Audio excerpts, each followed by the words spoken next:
Good evening, good evening, good evening. Thank you all for being here this evening.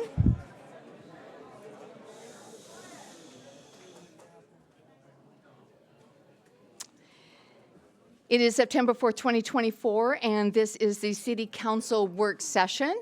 We're going to begin the session by the call to order, which I just did. Pledge of Allegiance, if you all stand with me, please. I pledge allegiance to the flag of the United States of America and to the republic for which it stands, one nation, under God, indivisible, with liberty and justice for all.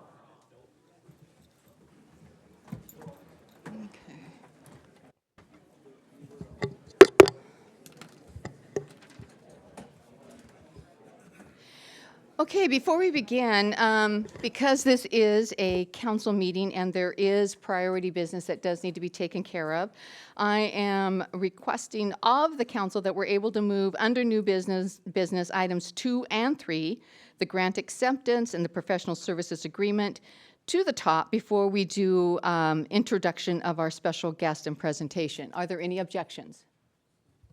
All right. So, Mr. Bullock. Thank you, Mayor. I'll be brief. So the first item is we got the opportunity to add $150,000 to the Cascade Trail Phase 2A project. This is a project being designed in-house by David Lee, who's retiring tomorrow. And so this will give us the capability to finish this project and potentially construct it next year. It's $129,000 of grant funding with $20,000 of match. Okay. Are there any questions for Bill? Is there a motion? Madam Mayor, I'll make a motion to approve. Thank you. Do I have a second? I'll second that. Thank you. So I have a motion by Councilman Lavaca, second by Councilman Burns, to accept the grant for the SRO 20 Cascade Trail West Extension Phase 2A. All those in favor signify by saying aye. Aye. Opposed, same sign. Motion carries. Thank you. Moving on to the second item, Mr.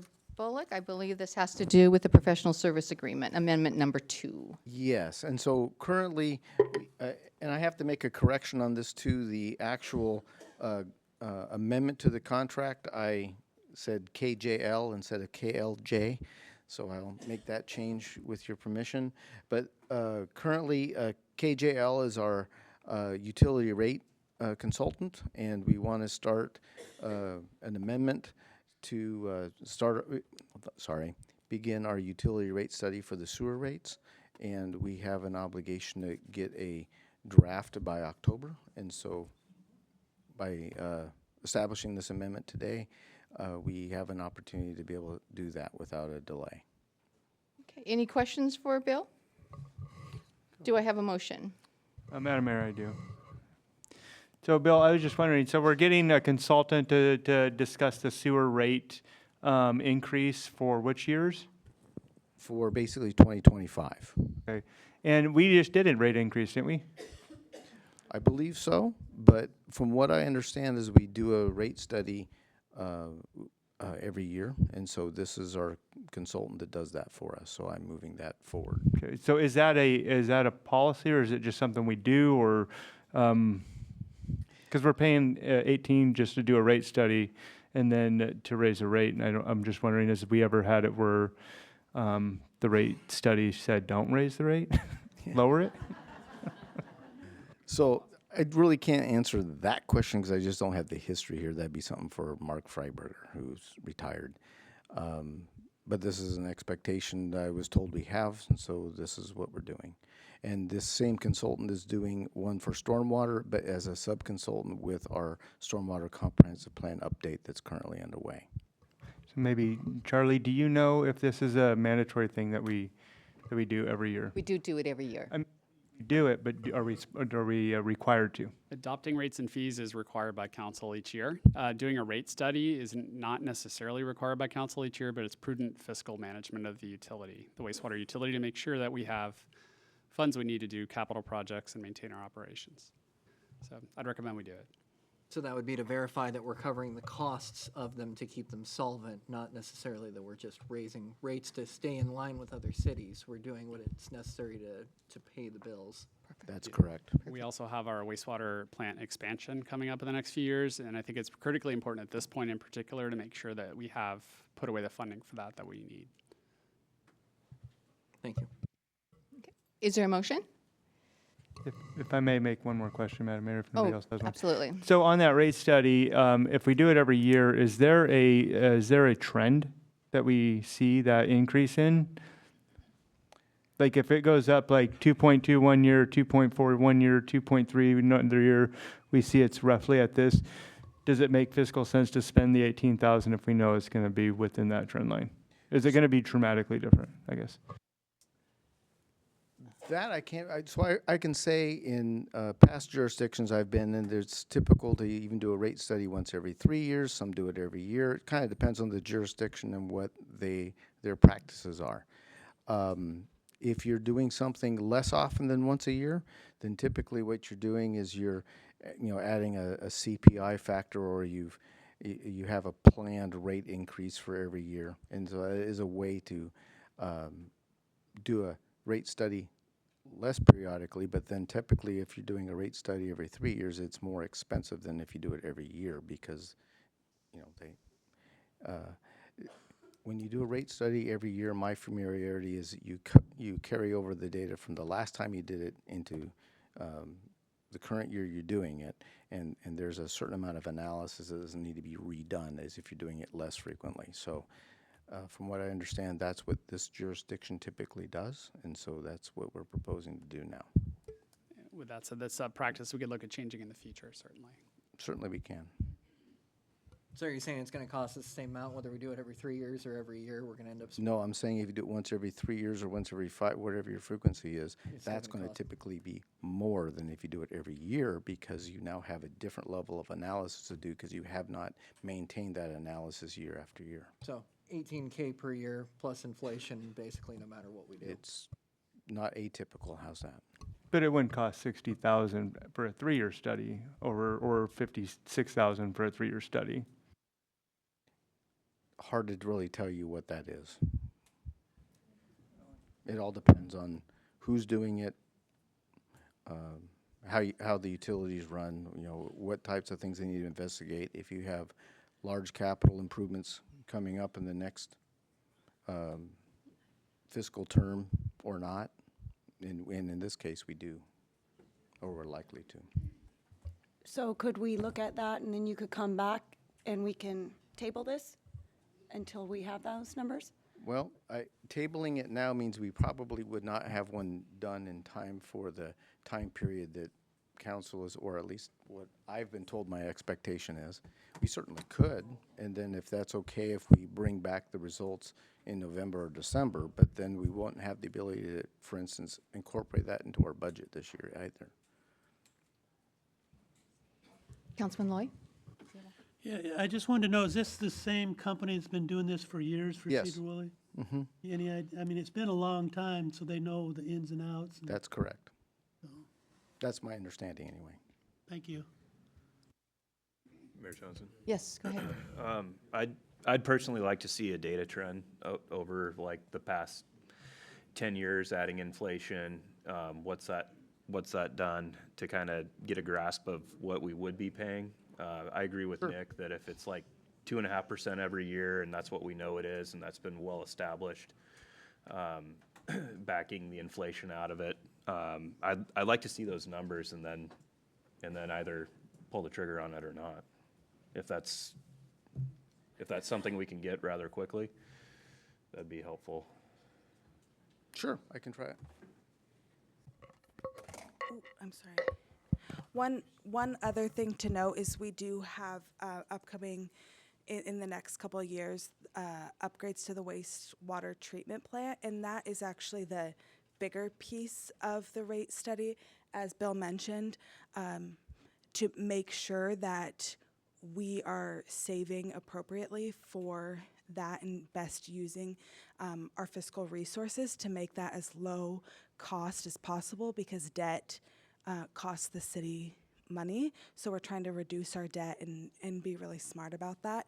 And this is what the consultant helps us do, not just the rate next year, but how will that rate help us in the really near future when we're going to have to start working on that project and funding for that project. So my recommendation is, along with Bill and Charlie's, is to have this consultant come in this year, especially given we're going to have a lot of capital projects in the next couple of years, and it's crucial we have the correct rate now.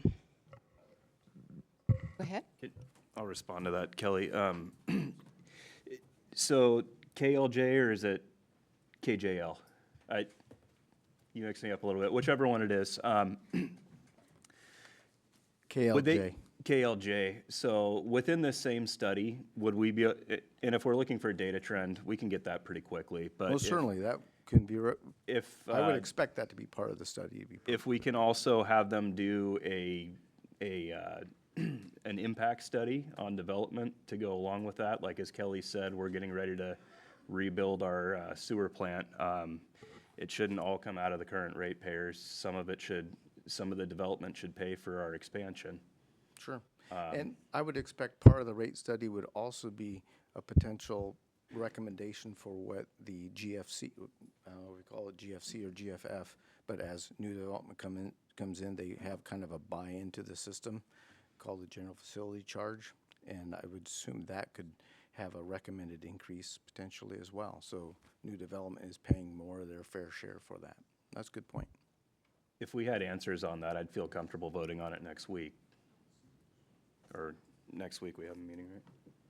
In 2 weeks. And when's this answer due by? Well, part of the obligation was to have a preliminary report available for the October 9th Public Works Committee meeting, and that's what I'm targeting. But we could certainly, have a report in late October or November. We just wouldn't be able to put it through the committee first. Well, it's a first read too. So I think, waiting for a second read, or if we want a motion to table it, that works too. But I Either would think way. a second read.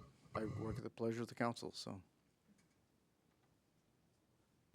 So am I understanding correctly that if you don't do the rate study now, then you won't know what to budget for in next year's budget in time? I or won't would you still be able necessarily to say build it? that. I would say that will influence what we propose for for the budget for this year going into that. That's part of what that is.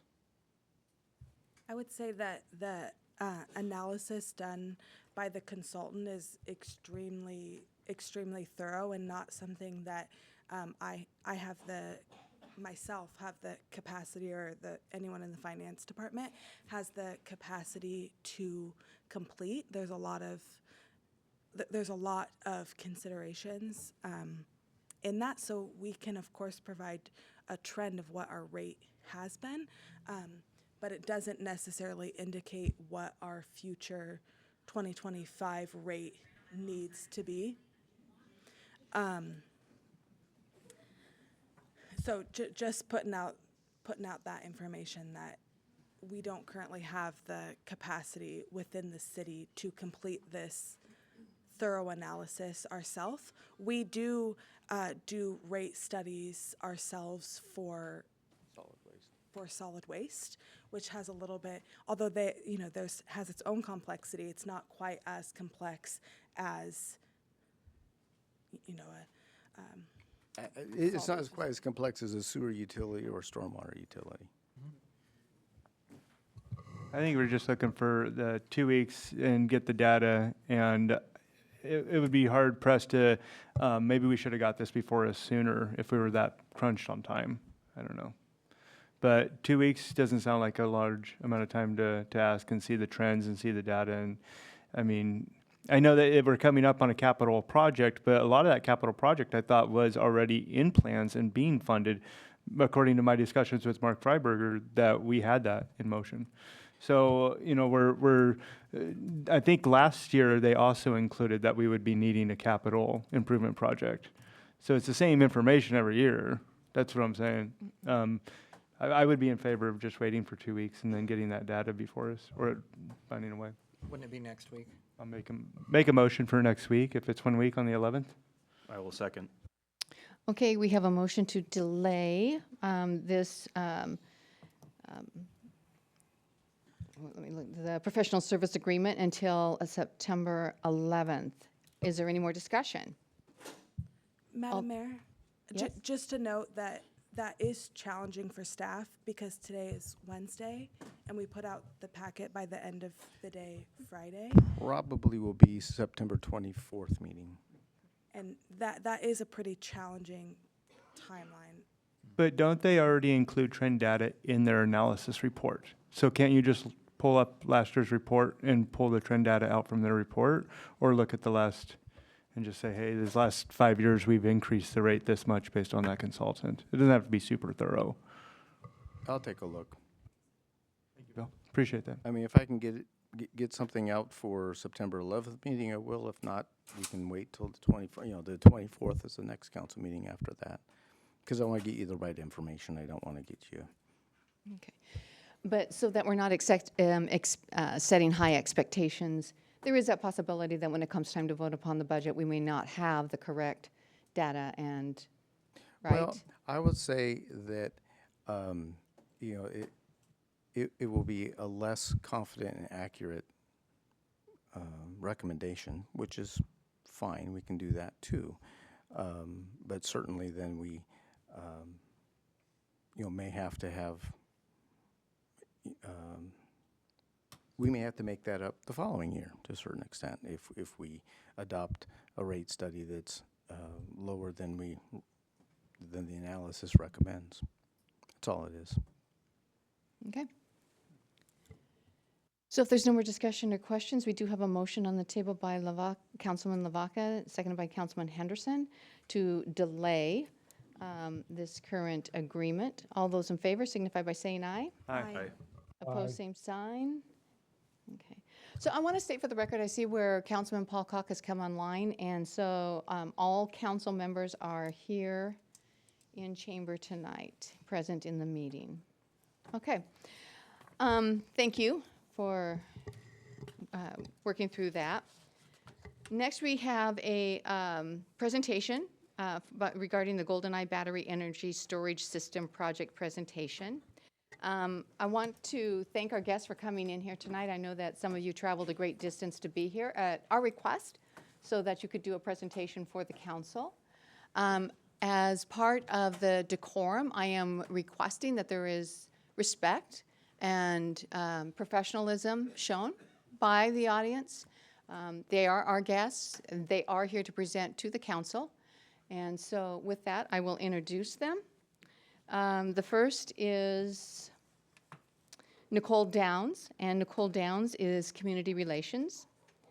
She's a manager of Community Relations. Tommy Nelson is the lead project developer. Vasu Panapati is the Vice President, Engineering and Construction.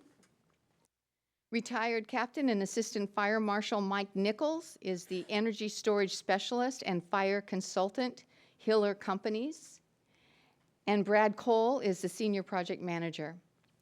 So with that, we will turn this over to you. I don't know who's starting. Will that be you? All right. Thank you, Nicole. Absolutely. Good evening, everyone.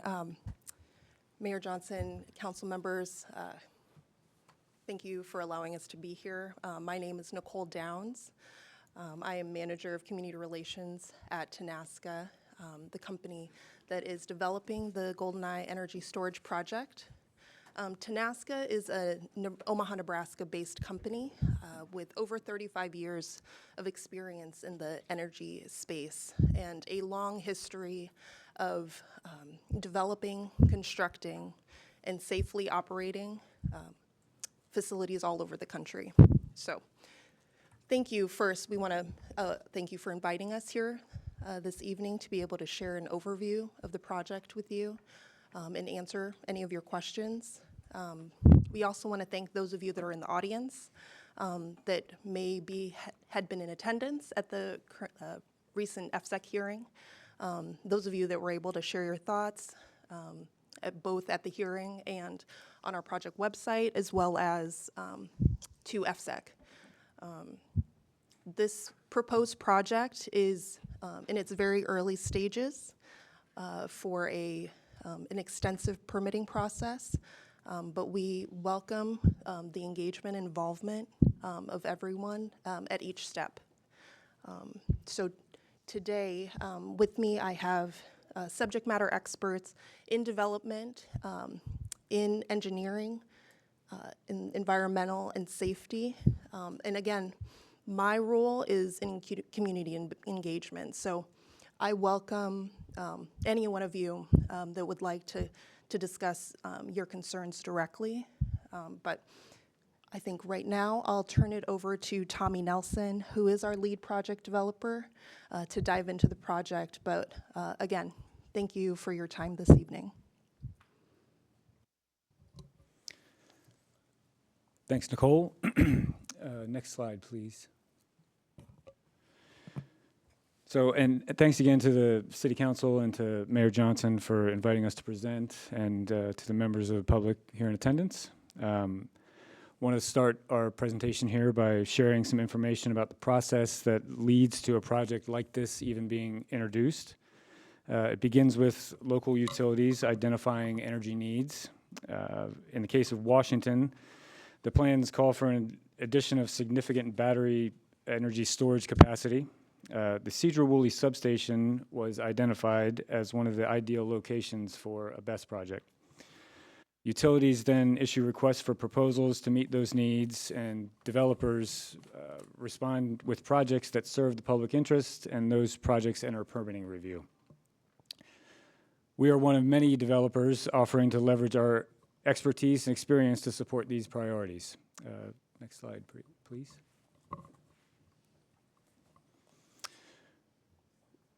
Why are the utilities looking to add BESS to the grid? Well, the underlying reasons for this are well known to some of you, but for others, in short, the reason is Washington's power grid is strained, and the potential for energy shortages, which can lead to blackouts and brownouts during periods of peak demand, are on the horizon. Additionally, the transition to clean energy leaves the grid dependent on intermittent resources, such as wind and solar, that do not produce when the sun isn't shining or when the wind is not blowing. Energy storage is a viable and critical way to keep the lights on for homes, businesses, and infrastructure. And it's why BESS facilities are being considered in every corner of the Pacific Northwest, not just Skagit County. Next slide, please. These are a few of the headlines and media clips that have come out recently. Public attention on these issues has definitely increased.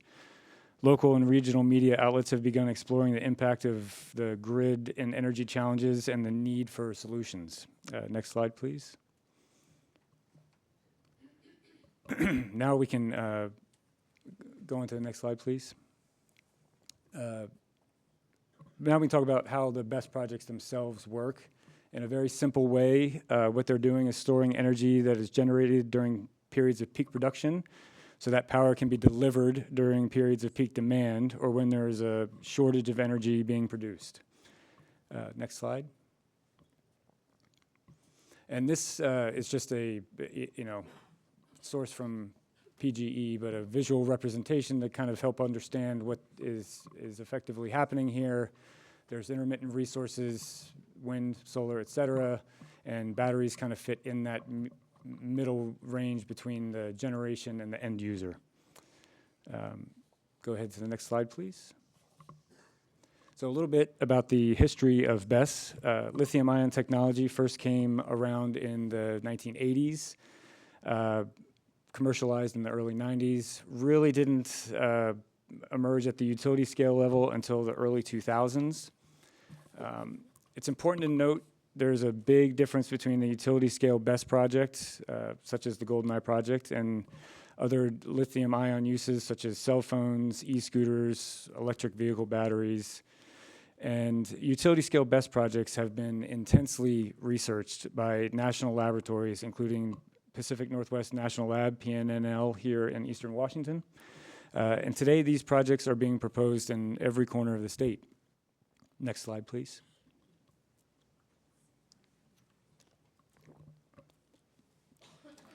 An important aspect of how these projects get cited and where they're located,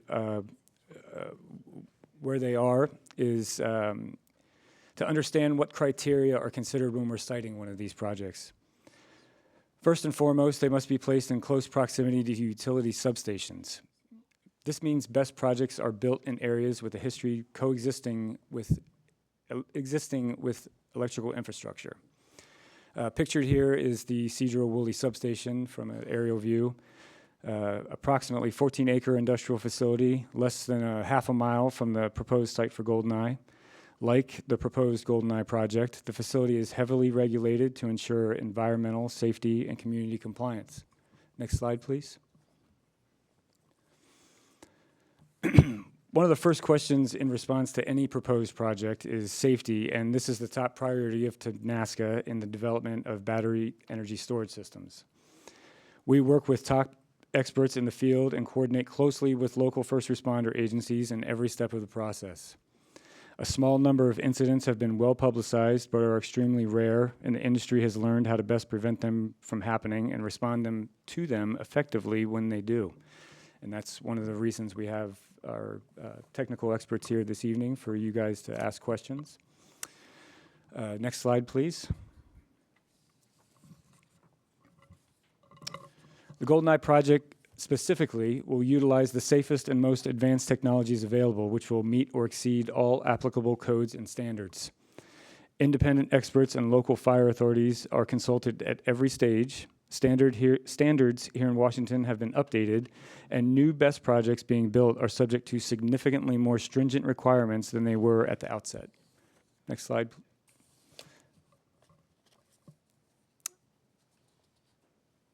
Okay, you can go ahead to the next one. The proposed location of the project is shown here in this picture, just east of the substation. And as we discussed previously, the Goldeneye project is proposed to be located next to an existing industrial footprint, the Sedro-Woolley substation. We will collaborate with local stakeholders on any mitigation measures, and just as with the substation, the facility will coexist with the surrounding environment. The site is zoned to allow major utility developments as a special use, which this project has been designated by Skagit County. Next slide, please.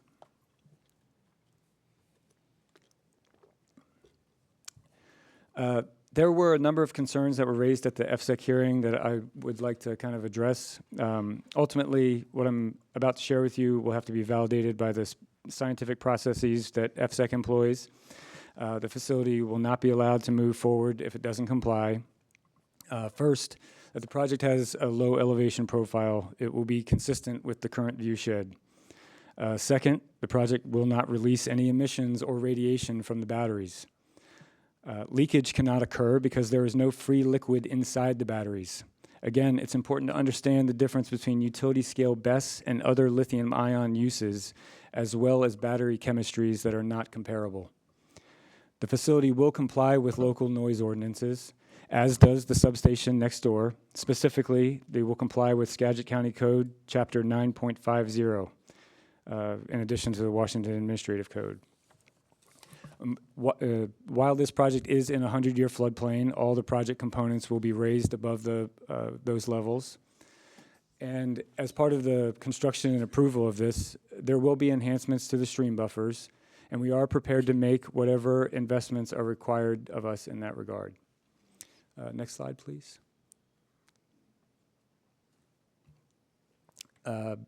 So during the process of entitling this project and working through the FSEC approval process, one of the things that will happen is we will develop, as part of the building permit process, an emergency response plan. That will kind of outline all of the rigorous safety protocols that will apply to the specific battery chemistry and manufacturer that gets selected for this project. But what we have done all along is engage with Fire District 8, with the Skagit County Fire Marshal. We've included the Skagit County Department of Emergency Management. We've brought in fire protection engineers to make sure that we're having the experts that are helping to craft these codes speaking to the first responding agencies. We also want to mention that when this project gets commissioned, it will have a manufacturer-led safety training that includes all of the first responders. And then additionally, biannually throughout the life of the project, there will be a repeated version of that training. And that's as the code gets updated, we're capturing updates to the NFPA, and that's capturing turnover in first responder agencies too, so that newer folks are getting the training for those facilities. Next slide, please. These facilities do come with a host of monitoring and security features, and it's important to know that these will be monitored 24/7 by several different agencies. First and foremost, the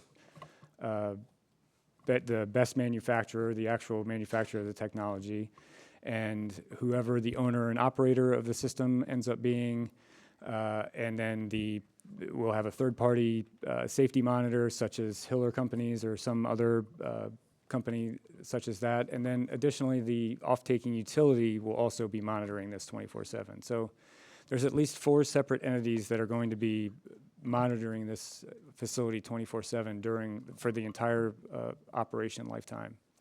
There will be regularly scheduled on-site maintenance, in addition to it being remotely monitored, and we will have cameras on site to monitor it remotely for any need there. Next slide, please. The project is designed to last for between 20 and 30 years, and there will be ongoing maintenance requirements at the site, but it's not an everyday thing. There will be augmentation of batteries somewhere along the way where old units get swapped out for newer units. And then as part of the approval with FSEC, we're required to submit a decommissioning plan for the eventual removal of the project if it's not re-energized at the end of its permit or project life cycle. And that governs the decommissioning of the project and the recycling of any applicable materials on the project, like the batteries. Next slide, please. And here are a couple of visual representations of the project that are included in our FSEC application that I'm sure many of you have seen. The top shows the existing conditions along Minkler Road, along the north side of the project, where the overhead transmission lines are, and the bottom shows proposed conditions with vegetative buffering and a block wall. Next slide, please.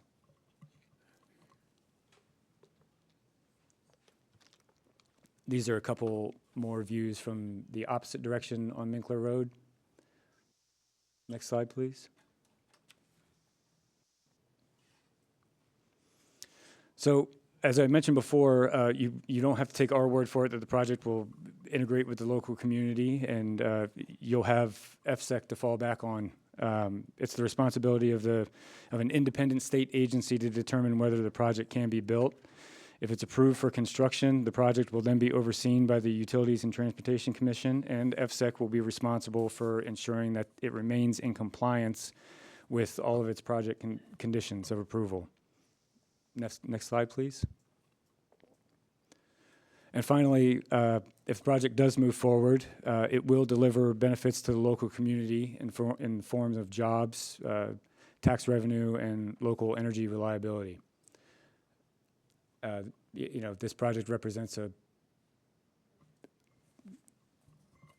thank you, a substantial investment in the community, and will be responsible for approximately 75 jobs. Next slide, please. And finally, I wanted to thank all of you for giving us an opportunity to present. Happy to take the council's questions, and we'll definitely be listening for comments, in the upcoming weeks. And as a reminder, these are the ways that people can get us information or questions, and the project will do its best to respond. All right, thank you. Thank you. And I'd also like to, I know we kind of got the introduction earlier, but this is Vasu Pinapati, Vice President of Engineering Construction, and Mike Nicholas from Hiller Companies. They're also here to answer any technical questions or more from the fire safety standpoint. All right, thank you. I'm going to open up questions to the council. Go ahead, Councilman Burns. Thank you, Madam Mayor. So would I be correct in assuming a fire would be the worst case scenario at one of these facilities? I think that's relative, but that would certainly be bad. Okay, and you said that it doesn't leak, but I'm curious, once there's a fire, is there the potential for that to then get into the groundwater at that point? If they're spraying it off with fire hose, rain, what is the potential ground penetration? Because we have that creek, Hanson Creek, right next to it, so that is a big concern for me. Sure. It's a good question. It's been asked, and I would say that the general consensus with the first responders now is that water is not used as a method of putting one of the units out. I'll let Mike elaborate any. Thank you, Mayor and Council.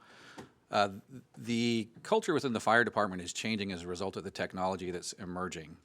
Kern County was the kind of ground zero for these projects. I was the assistant fire marshal there. I was in charge of permitting, witness testing, and overall oversight of the entire project, which is now the largest battery energy storage project in the world at 3.2 gigawatt hours. And I was mentioning to Chief earlier that was like trying to swallow an elephant whole. I had no basis or understanding of what this technology was, much less the impact on the firefighting culture. We're used to engaging directly, trying to extinguish a fire anytime that there's a hazard. We're proactive in taking an approach. We look at these fires more from a perspective of isolate and deny entry, observe and contain, because extinguishment or attempts to actually extinguish the fire can create secondary concerns, like you mentioned. If we put a lot of water on there, you have water now that's going to be as a byproduct of that particular incident, and it's unnecessary because these fires are really, and enclosures are designed to consume themselves completely, and the less we engage them directly and interfere with that process, when we do apply water, we elongate the incident. And I know a lot of incidents of reference that are happening right now are from Otay Mesa down in San Diego. We've got Moss Landing in Monterey, Chandler, Arizona. But these were all incidents that took place with indoor installations where the ability and the luxury of disengaging wasn't an option. You had secondary exposures, which were the building themselves, that needed to be addressed so that they didn't become part of the incident. In an outdoor installation, which is the ideal, the enclosure can be managed and monitored. It can consume itself.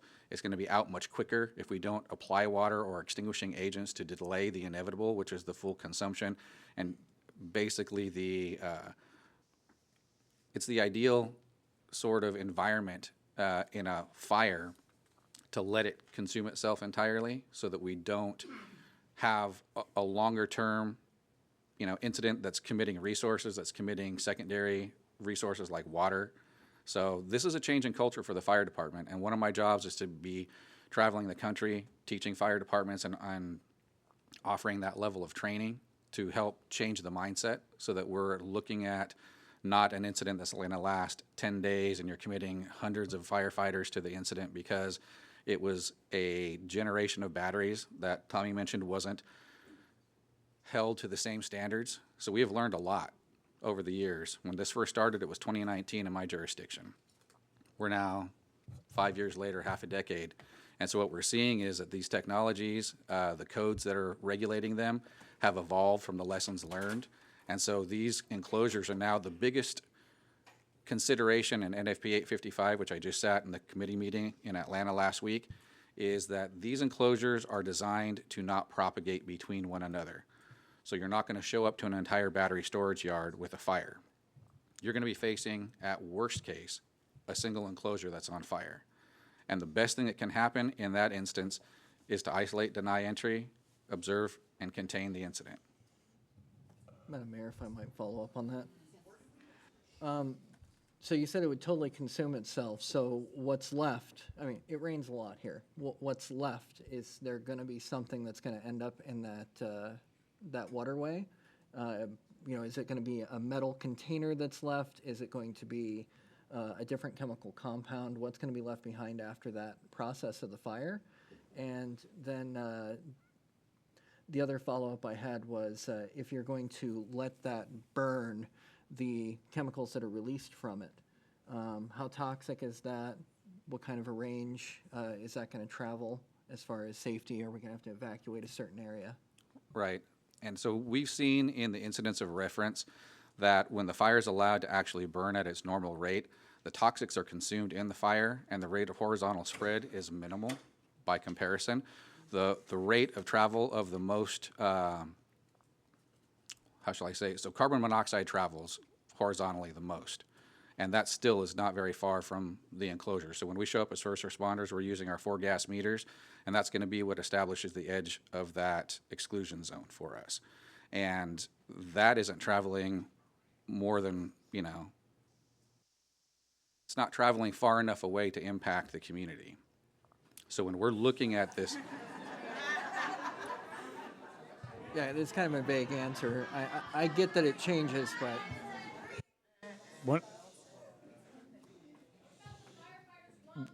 one of the so. Thank you. I need all of you to not speak until public comment, if that's when you want to speak. Right now, these are our guests to our city, your guests, our guests. So I am asking that we show respect. One of the things that I would just say to your question too is that those are all questions that get answered when the emergency response plans get developed for these projects as kind of the next step in their, you know, as they get closer to construction. Go ahead. I'll just add that prior to issuing the building permits for construction, we will provide emergency response plan, hazardous mitigation analysis, which is what I think you're referring to, and also a plume analysis. We will demonstrate that in the event of a thermal runaway / battery fire, you know, how the toxic gases and how far they travel, what are those toxic gases levels. We will conduct a plume analysis in the neighborhood of the facility and provide it as part of the emergency response plan prior to issuing the building construction. So the fire department will have an opportunity to review those documents before issuing the building permits. Go ahead, Councilman Henderson. All right, thank you. Just to follow up on what Joe brought up, under your proposed fire protection plan, Section 5A, subsection 3, adequate water supply is critical to the fire protection system. So there's a fire protection system that puts out water in your guys' proposed plan. So how much water? It goes on to state volume, duration, pressure, and flow. So how much water is that? And has this even been confirmed with our local public utility district that we can provide that? As part of our initial outreach with Skagit County, they identified that the water needs weren't going to be able to be met by the city water line that runs along Minkler Road, so the project was asked to upgrade the water line from, you know, a little way back up to the project. It's approximately 2,600 feet of water line, and then after the construction of the project, it would be dedicated over to the Public Utilities District. Okay, thank you. And could you address the part about the adequate water supply is critical to fire protection system? Because we just listened to you tell us that you just let these things burn out, but there's a fire protection system.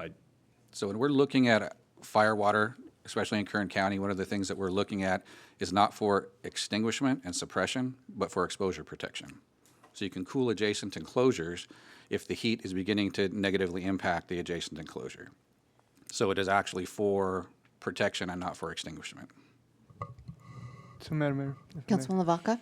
So is this considered a combustible metal? The lithium in there? How hot is the rate of burn if it did catch fire? So depending on the hazard mitigation analysis, the technology that's used has different compositions. That's actually going to be a determining factor on the heat flux, which is going to be what heat is put off by an incident at worst case. So it isn't necessarily the metal in the battery, because at the cell level on a UL 9540A test, which is a requirement for Underwriters Laboratory, there aren't toxics that are put out. And this goes back to the other councilman's question about the toxic composition. What we're seeing out of studies out of New York from other incidents and from other testing labs is that the composition of the smoke is very similar to what you're seeing in house fires because of the presence of upholstery, carpets, foams, and plastics. So when you start looking at some of the byproducts of combustion that are coming off in a battery fire, it's not the cell itself, it's also the enclosure, the module, the plastics around the module. So we're seeing similar toxic compositions in regular combustible house fires. I'm thinking more of the heat generated. So if you have a combustible metal, then let's say titanium, right? You don't want to pour fire on it or water on it because the water will go back to its base chemicals of hydrogen and oxygen.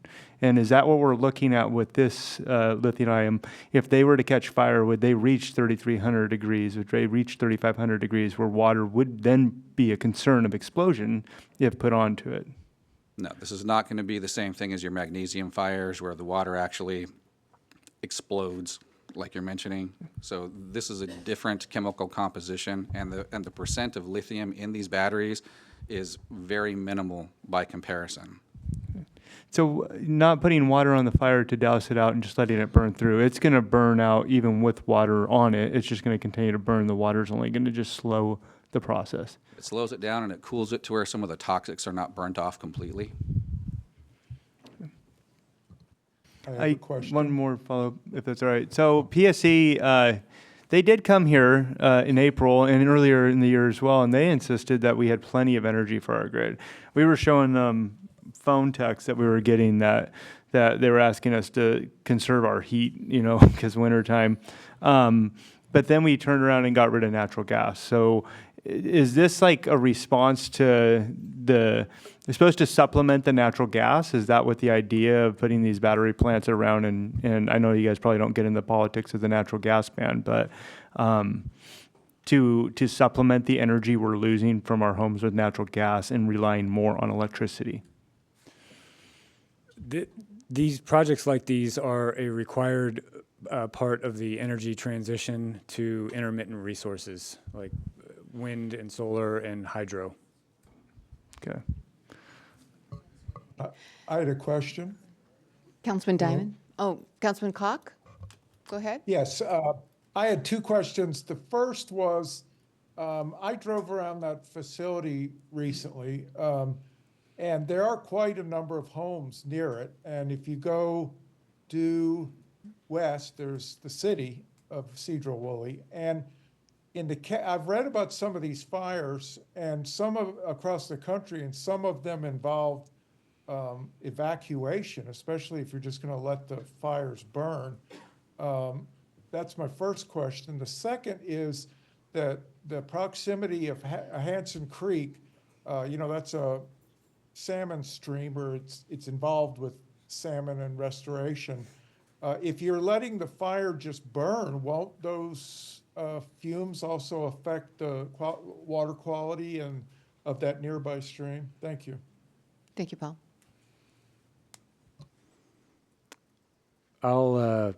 Can you restate the first question again? Yeah, well, the first question, he was talking about the concern of housing.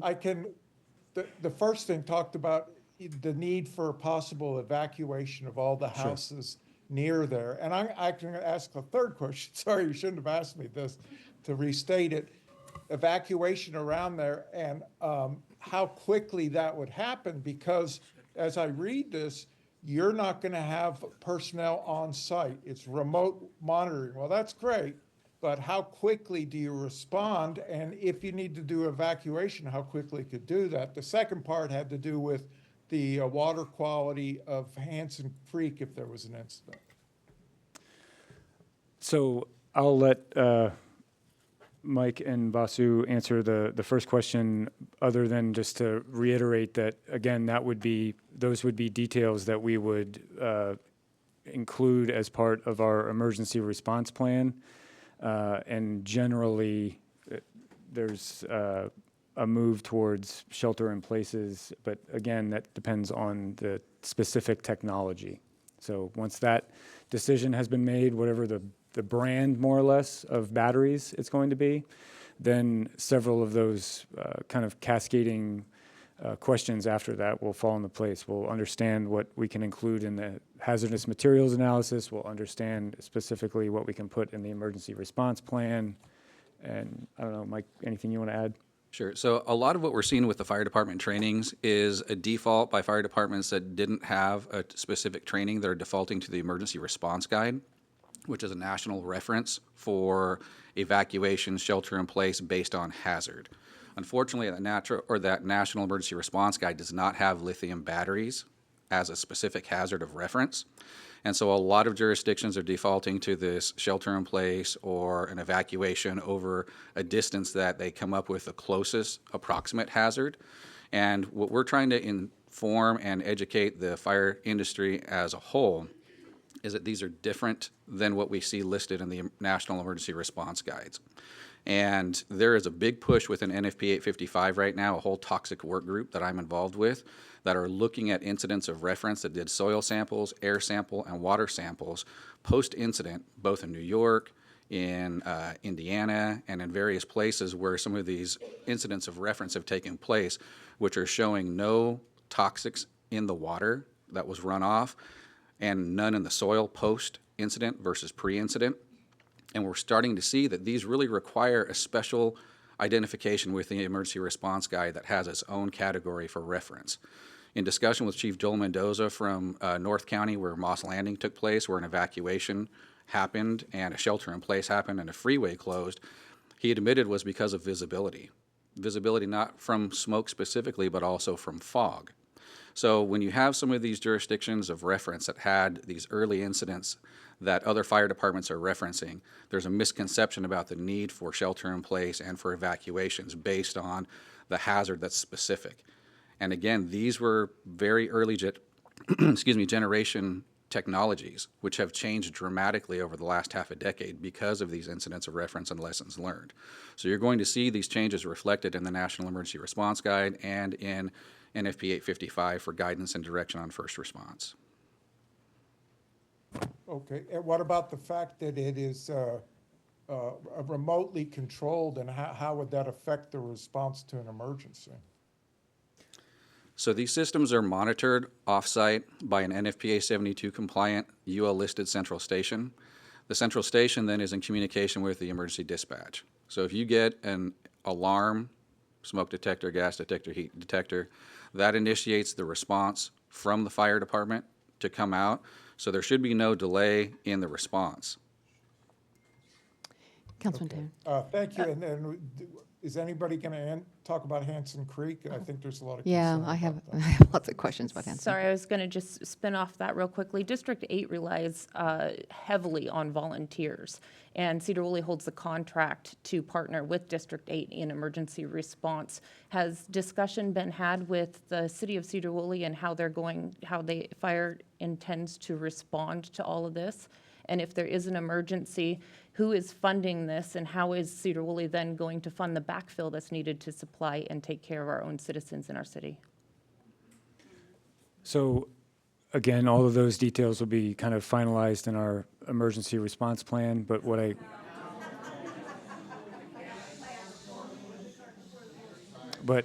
I can say is that the first responders would include Skagit County and Fire District 8, both of whom we've met with and had long, ongoing conversations with, and so we intend to include their input into the development of that plan, and when it finally, gets approved, that it will have included their input. So the project itself can be pushed through, and then all of that becomes an afterthought, so to speak. It's put together after the project is approved and the design goes into place. Is that correct in my understanding? No, not that it's incorrect, it's just that we're in the kind of entitlement phase of the project, and once we get into the construction permit or ministerial permit design phase, that's when, things like the battery chemistry selection get made, and that's when the final plant design gets, designed, and again, the emergency response plan details come available with, the technology selection. Okay, so nothing on this project has moved forward in regards to the property or anything else No. at this point? No. Okay. I mean, other than our, environmental studies and surveys and those sorts of things, but no construction or anything like that. We're a long way from that, but that's planned for earliest 2027. Councilman Henderson? So Your mic. Oh, whoops. So coming off of the off of the fire discussion, I'd like to change the topic a little bit and go on to what your actual business model is. How will you get a return on investment for your project? How will the ratepayers be impacted? And who will you be selling energy to? So I'm going to unfortunately disappoint you in the response here, because the exact commercial nature of the project is yet to be determined. So we're not sure yet how the contract is going to govern the buying and selling of power from it. But eventually it will become, but what I can say is that this is a local reliability energy infrastructure need and project, and it will be fulfilling the local energy needs first. We won't necessarily be able to say whether or not it'll ever be sold in another state, but what we can say is that when there's a need, it'll serve the local need first. So the last part about selling, we'll just scratch that. But how in your guys' opinion how will you get a return on investment, and how will the ratepayers be impacted by that?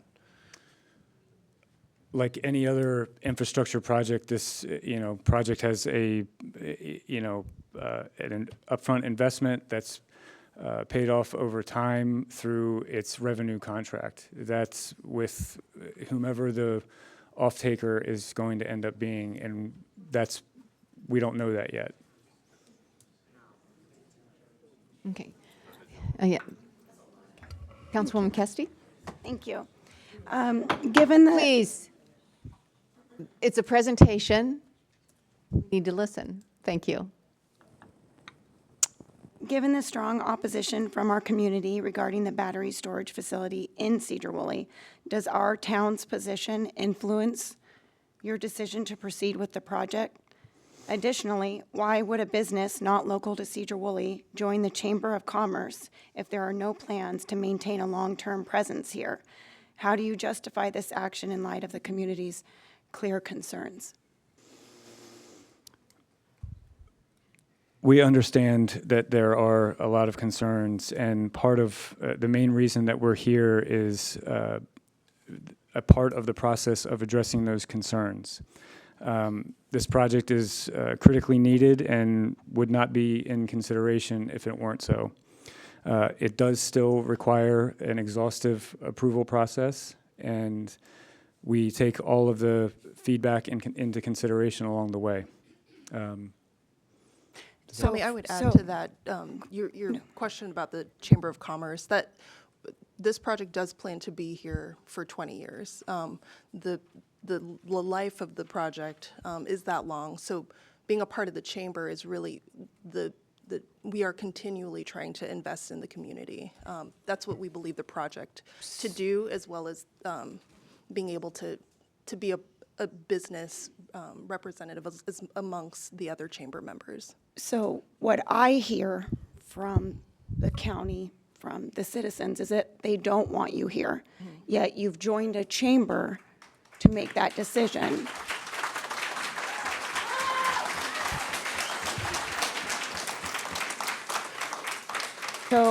So if we didn't want you here, you're saying that you're already showing that you plan on being here. So is this all for nothing? No, it was our effort to show that we wanted to be in the community. Obviously, this, again, we're in the early stages of this project. There is so much more to go through the permitting process, but we wanted, that's our attempt to show that we are committed to being here for the period of time that we have stated the project to be part of the community. So it's not saying we're going to be here regardless of what the community wants. Okay. Councilman LaVaca? Thank you. I'm curious about the business model as well, because if you don't know who you're selling it to or what the cost of that would be, how can you endeavor into a business venture? And then is there government subsidizing that's going into the initial investment? I'll take the second part first. The project would be eligible for various tax benefits as part of the Inflation Reduction Act. And then, sorry, the first part was if you don't know what your return is going to be, how do you know if your investment is even going to pay off? Is it because it's government funded or subsidized? That's definitely above my pay grade, but I guess the short answer would be that if every project has to survive on its own merits, and this one's no different. So we would leave it there. Okay. I understand a lot of people actually vote for this, the Climate Act in Olympia, and so they this is a response to that, and this is what you guys are saying, that these are going up around the state, and there is a lot of people that are upset by that because it goes right in their backyard, but then they themselves continue to vote for that. So it's ironic, but it is one of those deals that this is the response, it seems, to those decisions made and how they vote. Right. Thanks. Councilman Loy? Thank you. I listened to the meeting you had over at the community center, and I've listened here, and I'm not a very smart guy, and everybody's concerned about Hanson Creek, the river, population, and I'm not hearing anything that soothes any of those problems.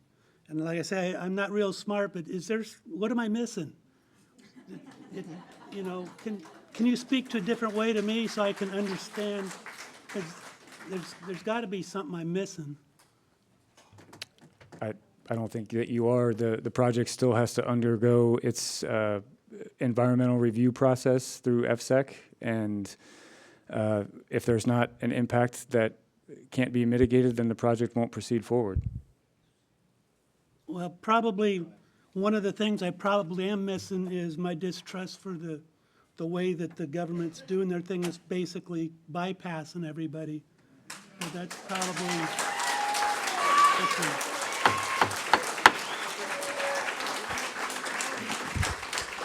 but I do appreciate you being here. It's just that I need some more in there. I actually have to concur with Councilman Loy in that we value our farmland here. We value the water that we have here. It's our livelihood. It is our livelihood.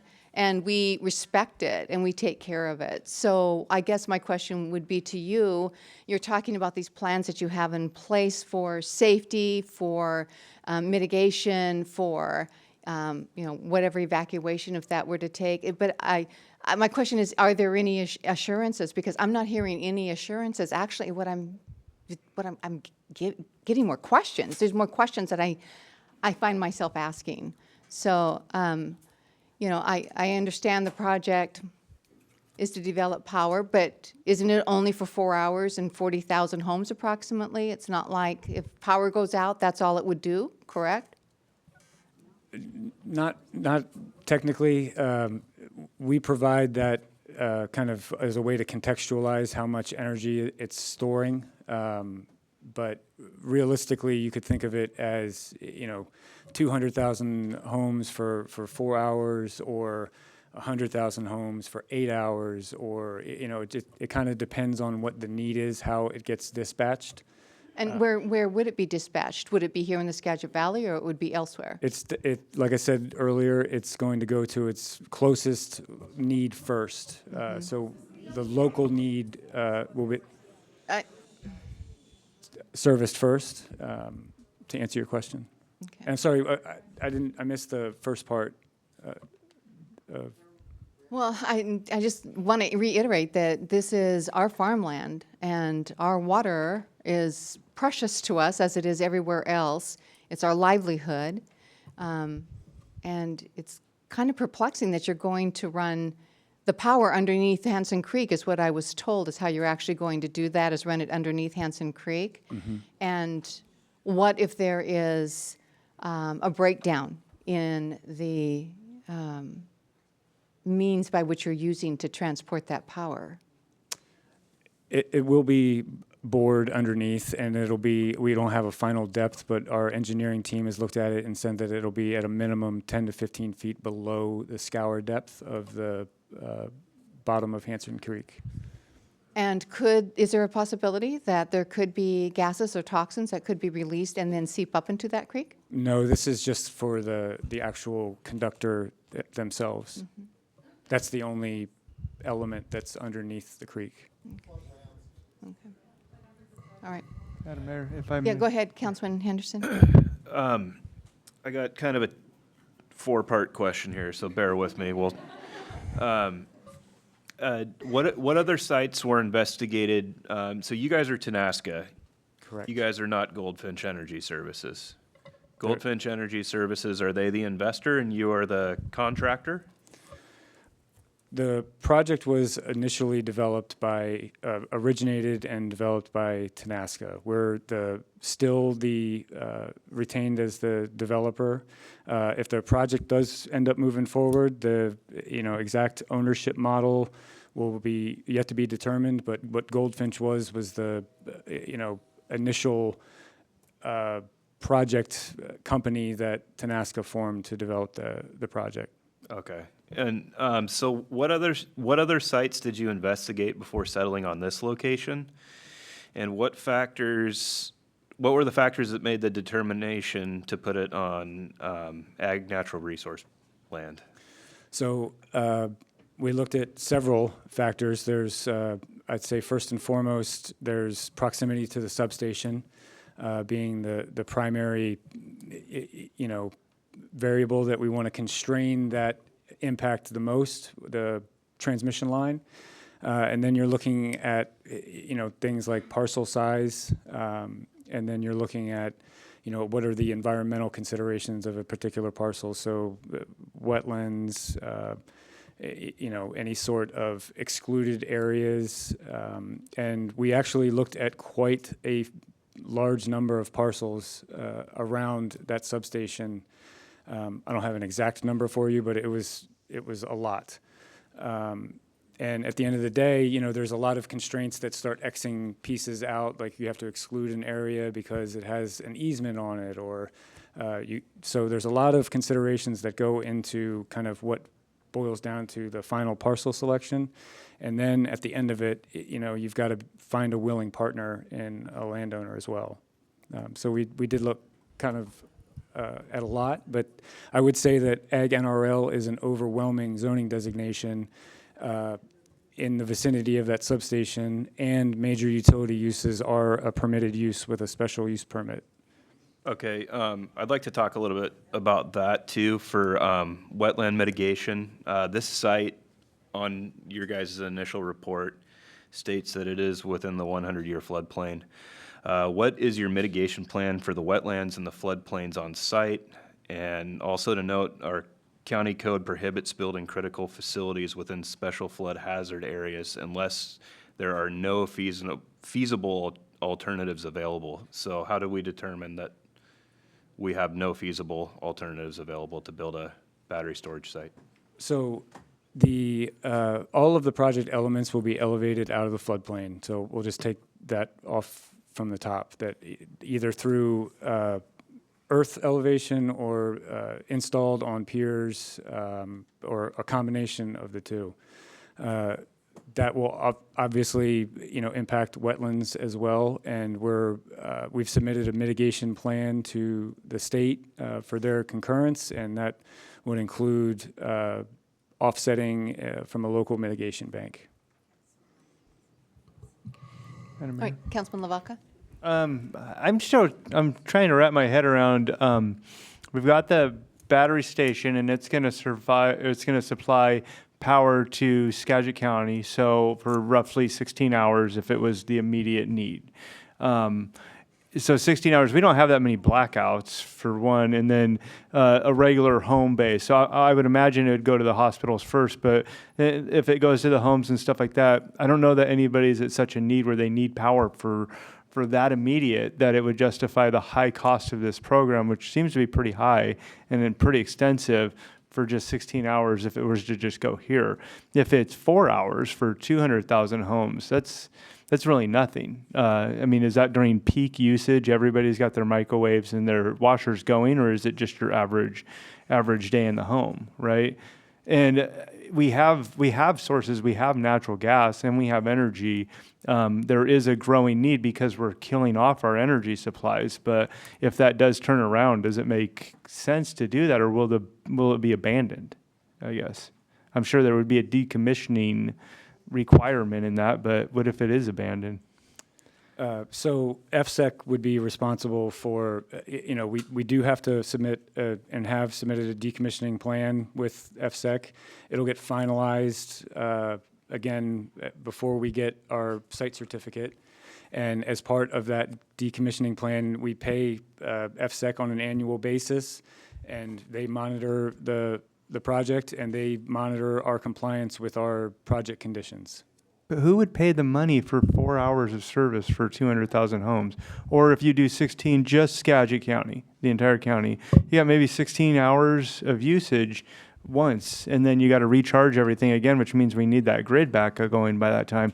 If the power is out for 16 hours and it's out for 24 hours or 48 hours, if it's that kind of a crisis, where does the financial stability come in or incentive for the company to even do it? I would, have to say that, again, the individual project economics are confidential, but every project has to be able to survive. If we didn't believe in the project viability, we wouldn't be bringing it forward. I just don't want to see where all of a sudden we're setting up infrastructure and then we get rid of our natural energy ability because the way this state votes. And so we lose that, and then the prices go skyrocketing for people to be able to power their homes at enormous rates, and there's infrastructure set in place. That would be the investment opportunity I could see, but not just like we wouldn't need that right now. We haven't had a blackout like that in Skagit County where we've ever needed that. So unless there's something in the future that we don't know about, it just seems... I would have to agree with them. In fact, PSC sat here and gave us 2 presentations over this last year, and we asked about energy usage and how the grid was impacting, especially when we're talking about the state coming down to the city level and telling us that we need to start building more homes, higher density. And and I'm asking about the grid and whether we can actually accept that energy usage in order to make that a viable reality for the city of Sedro-Woolley. And in all of those conversations, we have been told that our energy is completely fine, we have no issue, and that we should have proper energy in order to build those homes. And this seems to me as if this project has been going on and completely contradicts exactly what we've been told by PSC at the local level. Yeah. Councilman Koch, do you have other questions?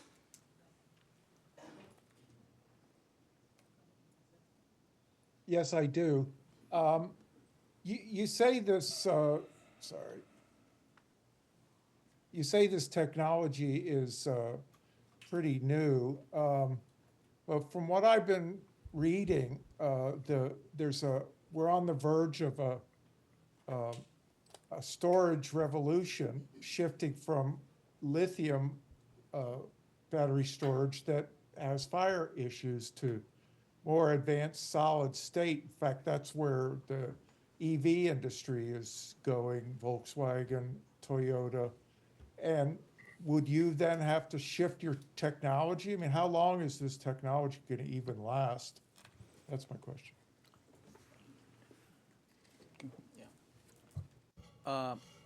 You're right, there are some advanced, solid-state battery technologies in research. However, I would say they're probably a decade away for, full-scale commercialization. So lithium-ion battery technology, which is commercial and bankable, we would expect this to continue to be there for at least in the next 15 to 20 years. As far as, changing the kind of a technology, what we have installed, I think we'll continue to see some enhancements within the lithium-ion battery technology that will be incorporated into this project as part of the operational cycle. But right now, lithium-ion battery technology is the commercial, proven, and the other technology that you are referring to probably a decade away before being bankable and commercial. All right, thank you. Okay. Councilman Burns? Honestly, this is more of a comment than a question.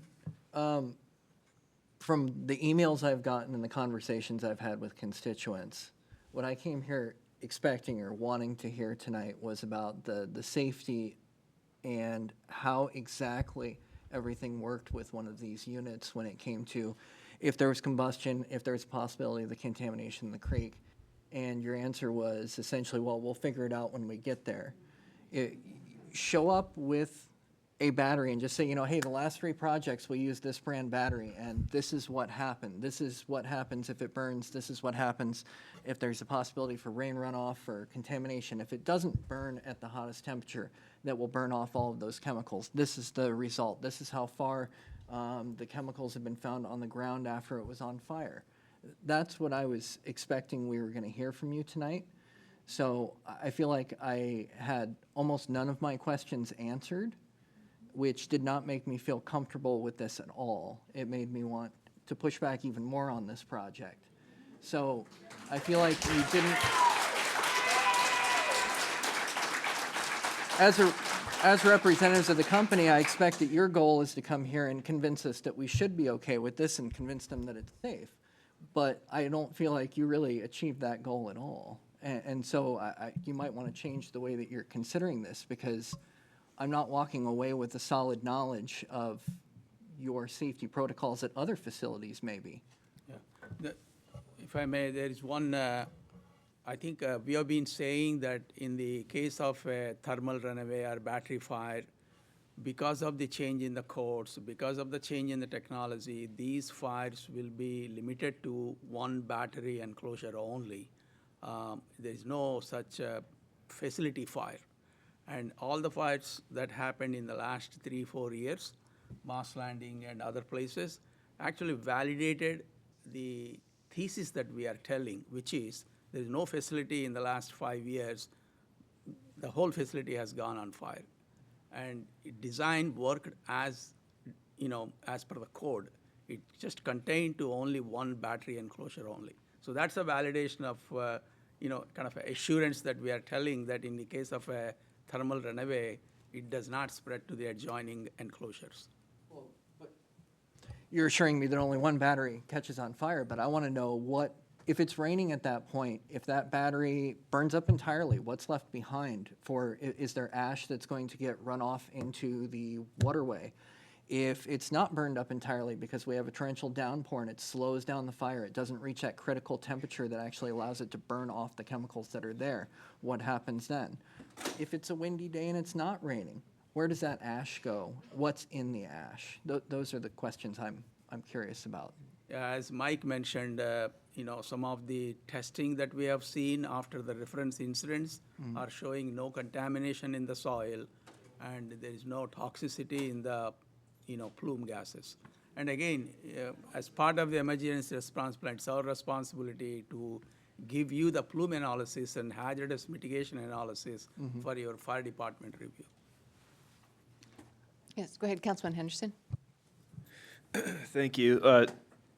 So as representatives from Tenaska, you're proposing building this project. Can I ask how many BESS facilities Tenaska has successfully built and operated? There are 200 megawatts of Tenaska-developed BESS in operation right now, 200 megawatts of Tenaska-developed BESS under construction, and 10,000 megawatts in development. How many buildings is that, if you may? How many actual buildings? You're saying the megawatts. How much does each facility produce or hold? The exact, so I would say they're in a range from about 150 megawatts to 300 megawatts, and so each one is in kind of a 2 or 250 range. So you got like 200-ish out and 200 plan, and then a couple under development. yeah, So how many? a couple. In terms of 100 facilities? facilities, Yeah.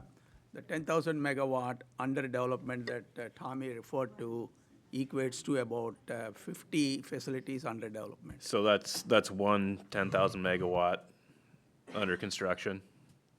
No, not One one. 200 megawatt facility that's up and running, and the 10,000, so that's three, right? There's no. Three facilities, like, so if we're taking this proposed project as one facility. Right. Just this one. Right. Taking out the megawatt confusing talk, how many sites have you guys built successfully and are operating? How many different sites? We have to be careful how we respond to this, because not necessarily every Tenaska-developed project is owned by the same entity, so there's confidentiality agreements that apply there.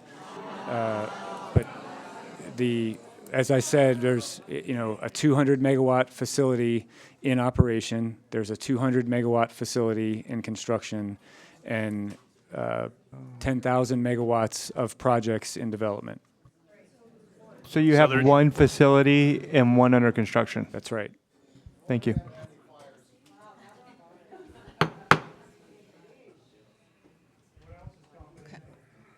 right. Are there any other questions? Councilman? Okay, go ahead. Who did the RFP for this project, the request for proposal? The project responds to utility RFPs. So PSE? So in this case, we're responding to a PSE RFP. Okay. Okay. Councilman LaVaca? Yeah. So I just go back to when PSC was here, and we were talking about the growth, and they insisted we had plenty of energy to suffice the growth. And I think Sarah, at the very time, you said it's April and I'm still getting texts because because I'm being asked to shut down my heater, and they said, oh, that must be a mistake. There's definitely plenty of energy. And then they're the ones requesting and then the facility doesn't make much sense because, like I said, it's not financially sound at this point, and it hasn't been something that would have been over the duration of Washington, right?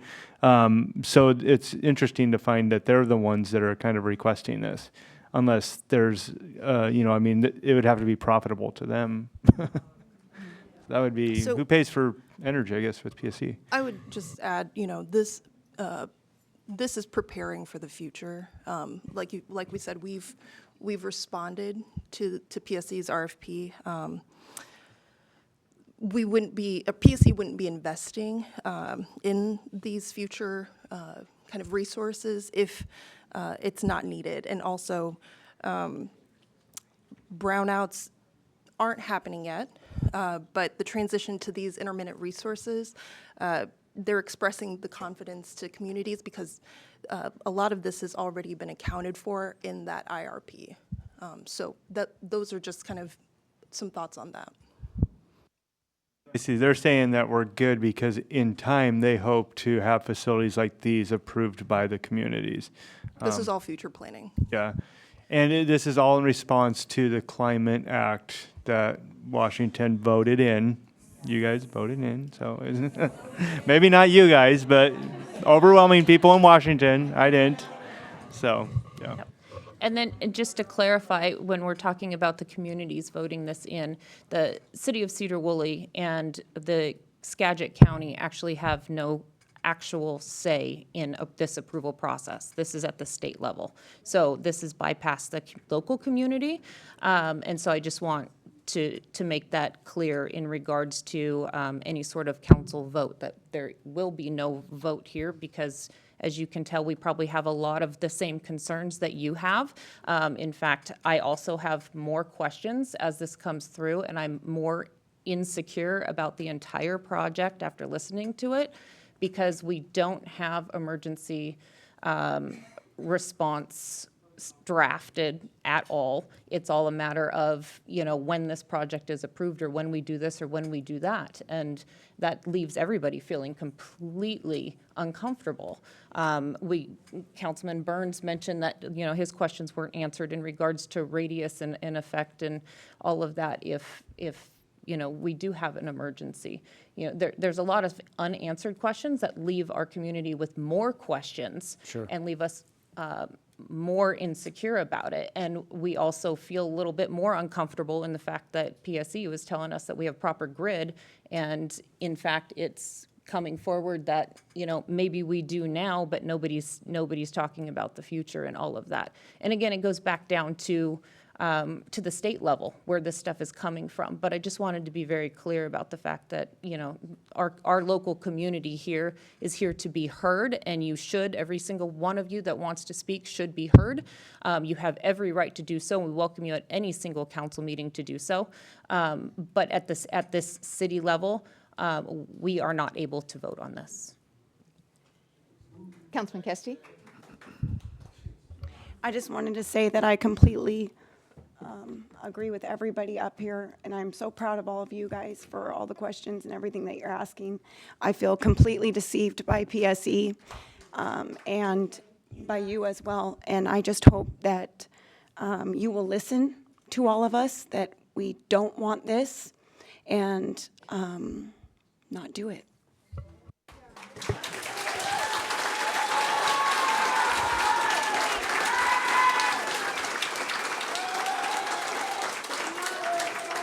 So, Councilman Koch, do you have one last word that you want to, I think everybody's gave their opinion. Do you have anything else to add?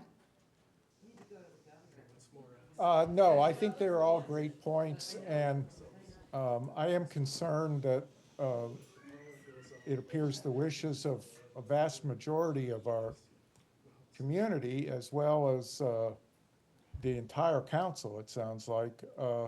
I hope that those comments and thoughts will be taken into account by the state regulators who regulate those, because, everybody has to deal with this thing of NIMBY, not in my backyard. But in this case, I really think there's so many concerns, environmental concerns, safety concerns, and it's near quite a few homes that I just have significant concerns, and I hope those are communicated in some way from our community to the state regulators. Thank you. All right. So,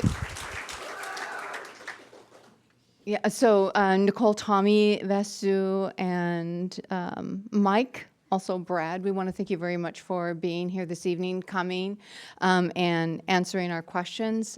We realize that you are here at the behest of our request, but also that you have been requested by PSE to also to move forward with the possibility of building this project. So, I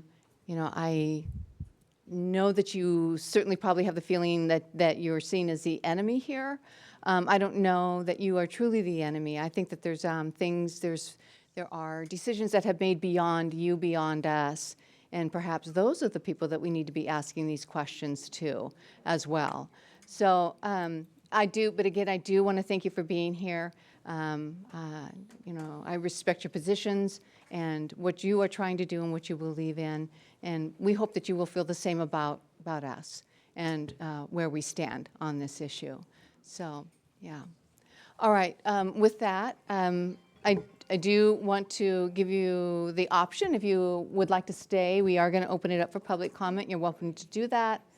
If you do not wish to do that, you know, you're certainly welcome to leave as well, so. Sorry, no, we'd like to listen. Okay, Absolutely. all right, thank you. All right, so I am going to call upon, thank you, Kelly, those individuals that have signed up here on the public hearing. I'm going to address them first. I do have a request, and that is if you hear somebody come up and they share exactly what it is that you have wanted to share, you know, feel free to say, you know, I just concurred, but, you know, you don't have to say it over and over and over again. We hear you the first time, we have heard you the first time. So if you would be so kind to do that, because we will limit it to 3 minutes. I mean, if you do the math, you know, 3 minutes, and we'll be here forever, yeah. So, so the first person that I have on the list tonight is actually Peter Browning, and Commissioner Browning.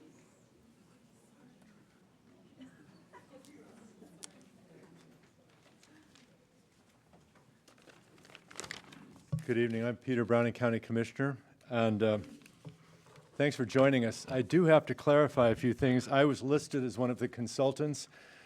We met once, and none of this was discussed. The location, none of it was really discussed. So it's a little uncomfortable seeing my name listed as a consultant in your paperwork. Also, I want to hear if there's a difference between proximity to the power station or proximity to the Bonneville Power Administration's major tower overhead, which would be a massive input to a grid, and a grid that would serve the whole state. So when you talk about proximity, what is it? So that's really important to me, knowing if it's a moneymaker for an overall grid. There may be a place for battery farms in our county, but Skagit, with the floodplains, the farmland, and next to a creek we've just spent millions on just restoring, millions of dollars over the last 10 years, have restored that creek to its salmon recovery. This is not the place for this. The county's not against battery banks. We, the commissioners, have said absolutely. It is a part of the bigger picture of care and of power. But we're aware that other possible locations in this county may be more perfect. Thank you, Alan, for that. I appreciate you asking that question. There are other places. So we do, however, believe that they should be required to follow our most serious land use requirements, not bypass them with FSEC. That's frustrating for us. Next to a creek or a river, this is just too obvious. They can't guarantee that you get a response from a team in here under 24 hours. That was the discussion 3 weeks ago. You can't get somebody here in under 24 hours. 24 hours is not good enough for when you're putting volunteer firemen at risk. All of our firemen, for the most part, are volunteers. You're putting them at risk with something that is potentially quite dangerous. So again, 24 hours. There's not a way we can allow a stream that feeds into the Skagit, the third largest river on the West Coast, could get damaged from the runoff from any impact from these batteries. We need to be assured, because again, the third largest river on the West Coast, massive salmon river, and Hansen Creek goes right into it. If a flood covers part or all of the battery bank during flood season, now here's another inconsistency. You said it would be low profile, and then right after that you're saying, no, it's up on stilts. Which is it? It can't be both. So we need to know, is it going to be way up and it's going to be quite visible and offensive, or is it going to be low profile, being very vulnerable to a flood? And a flood around here are very, very massive. At times they're very scary, they're huge, and that would be really one of the waterways. So it could be detrimental impact on the Hansen Creek and the Skagit again. And I understand this is new technology. I understand that. But at the same time, I don't feel comfortable being the test case for new technology. One place that's in operation and quite a few more in the works, absolutely. And this could be the best thing in the world, but we have to be assured that we're not going to be put at risk. Commissioner Browning, your 3 minutes is up. I apologize. Your 3 minutes is up. Also, I want to address the public here that it was a presentation that was given to the council. So when you're giving public comment, the public comment should be also addressed to the council. Those are excellent questions. I don't want to dismiss any of them, not in one of them, not even your comment. But just they're not here to answer questions for the public. So thank you. Yeah, thank you.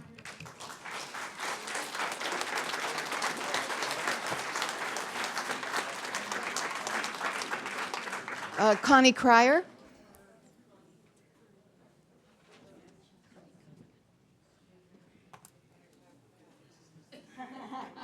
Oh, I can talk fast. Okay. Hi, my name is Connie Cryer, and I am a board-certified safety management specialist, and I work in industrial safety and health for a living. But today, that's not what I'm going to talk to you about. In the late 1960s, the government and the energy companies were telling all of us, including those of us in Skagit County, that the demand in this state and nation would exceed the supply that we have for energy unless we built nuclear power plants. There was 6 supposedly supposed to be built in Washington state, 1 here on Bacchus Hill. The citizens were told by politicians and corporations that this was the newest and best form of energy, and it would solve all of our energy needs with minimal environmental impact. Citizens of Skagit County knew better, and after a long, hard-fought battle to save Bacchus Hill and Samish Island, in 1980, after 12 years, the plans for the power plants were moved to Hanford. Skagit County implemented regulations to prevent this from happening again when it came to nuclear power. Yet, here we are again, with the newest fad for politicians and for corporations, the same old snake oil with a new label and new peddlers. That's it. We're here being told generation after generation that giving up our environment for energy projects that are supposedly in our interests, when the reality is the more energy that's made and saved, it just means that the more energy is sold and used. This cycle is devastating, and it is our job as citizens to continue our legacy of protecting the Skagit Valley from corporate greed and out-of-county interests. Washington is at a crossroads, and it's evident by the vast number of energy companies that are flooding into Washington to become the next richest corporation, with multiple forms of clean energy taking over our farmlands that do not provide a sustainable future for our children or for ourselves. There's a term that was recently brought to my attention. It's called greenwashing. It means something such as a product or a policy or a practice that appears to be more environmentally friendly or less environmentally damaging than it really is. Currently, in Washington state, there are 88,000 acres of land under lease agreement for green energy projects. Many of those acres are undeveloped or farmlands or native lands. Sedro-Woolley bears the burden of being the major support for all of Skagit County from here all the way upriver. The burden of care and services falls to Sedro-Woolley and all the citizens upriver, and we hold our own in the case of an emergency. Corporations aren't going to be here. They're not going to be here to help us. They're going to cut bait and leave behind lawyers and the laundry list of LLCs and layers of people that are supposedly working to service this plant. The people of Sedro-Woolley are resilient, they're strong, and they have long memories. They waited for years they waited a few years to try these same old tricks again, and it's not gonna fly. It took 12 years last time of fighting, and all of these people here are willing to spend 12 more years fighting this one.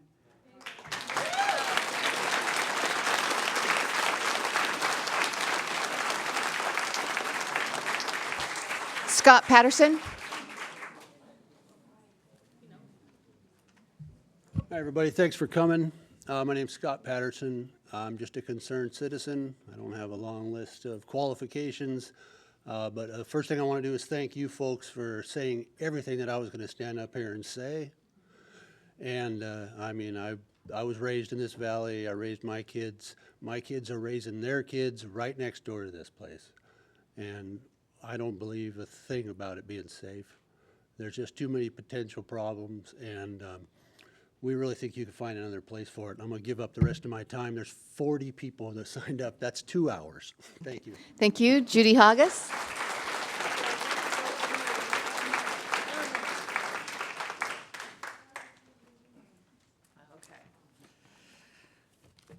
First of all, I could say I want to change and make other comments than I wrote down here, but I'm going to stick to what I wrote. First of all, my name is Judy Hogness. I live on Warner Street, 401 Warner Street in Sedro-Woolley. I know many of you personally, friends, acquaintances, all of it, some new acquaintances that have just stepped up for me. First of all, I'm a former vice president and real estate loan and commercial loan officer for People's Bank, which is a locally family-owned bank in Whatcom County. And I did many commercial properties with developers on land, be it wetlands, be it flood zones. And, you know, I can understand mitigating the wetlands, okay? I'm going off script, you guys. I'm winging it here. Mitigating and taking another parcel somewhere else and saying that's your wetlands, your trade-off. I get that. The flood zones. You can bring in your 60,000 cubic yards of fill, I think is what you guys are proposing to do. You bring that into that site. Have you guys planned on what it's going to do to the other parcels that surround you? Water's going to run downhill to the lowest point. Developers got shut down so many times for housing developments to be put in because they were in a flood zone. If they had a water source on their property, a small creek, let alone being a salmon-bearing creek of 5 species of salmon that are born in that creek, they go out to the ocean, they come back and they spawn in that creek. That doesn't happen very often. We've done an investment, millions of dollars before my time here in Sedro-Woolley. And, you know, to say it won't happen, it can't happen.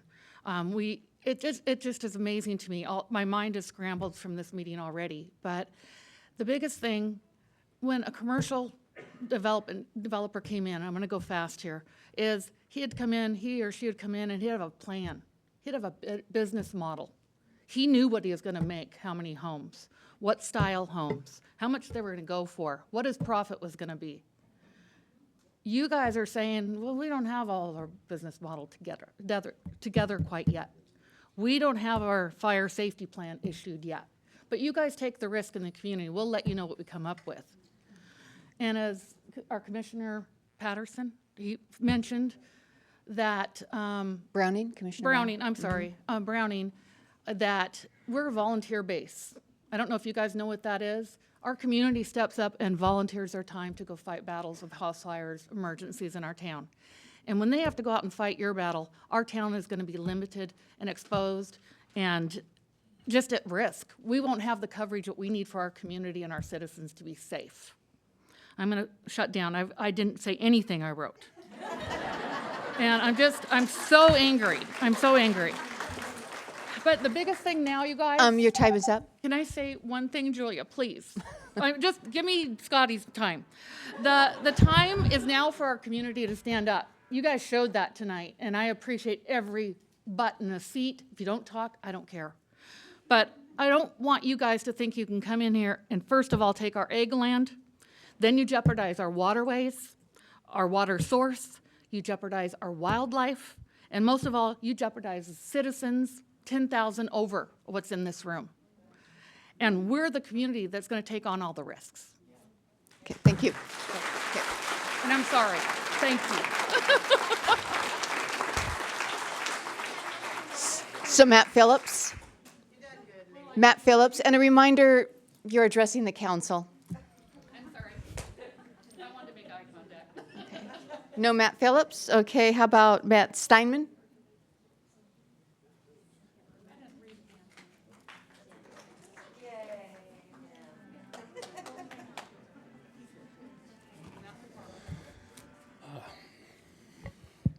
First off, I want to thank Mayor Johnson and our entire city council for all that you do for this community, and all the fantastic questions that you all posed today.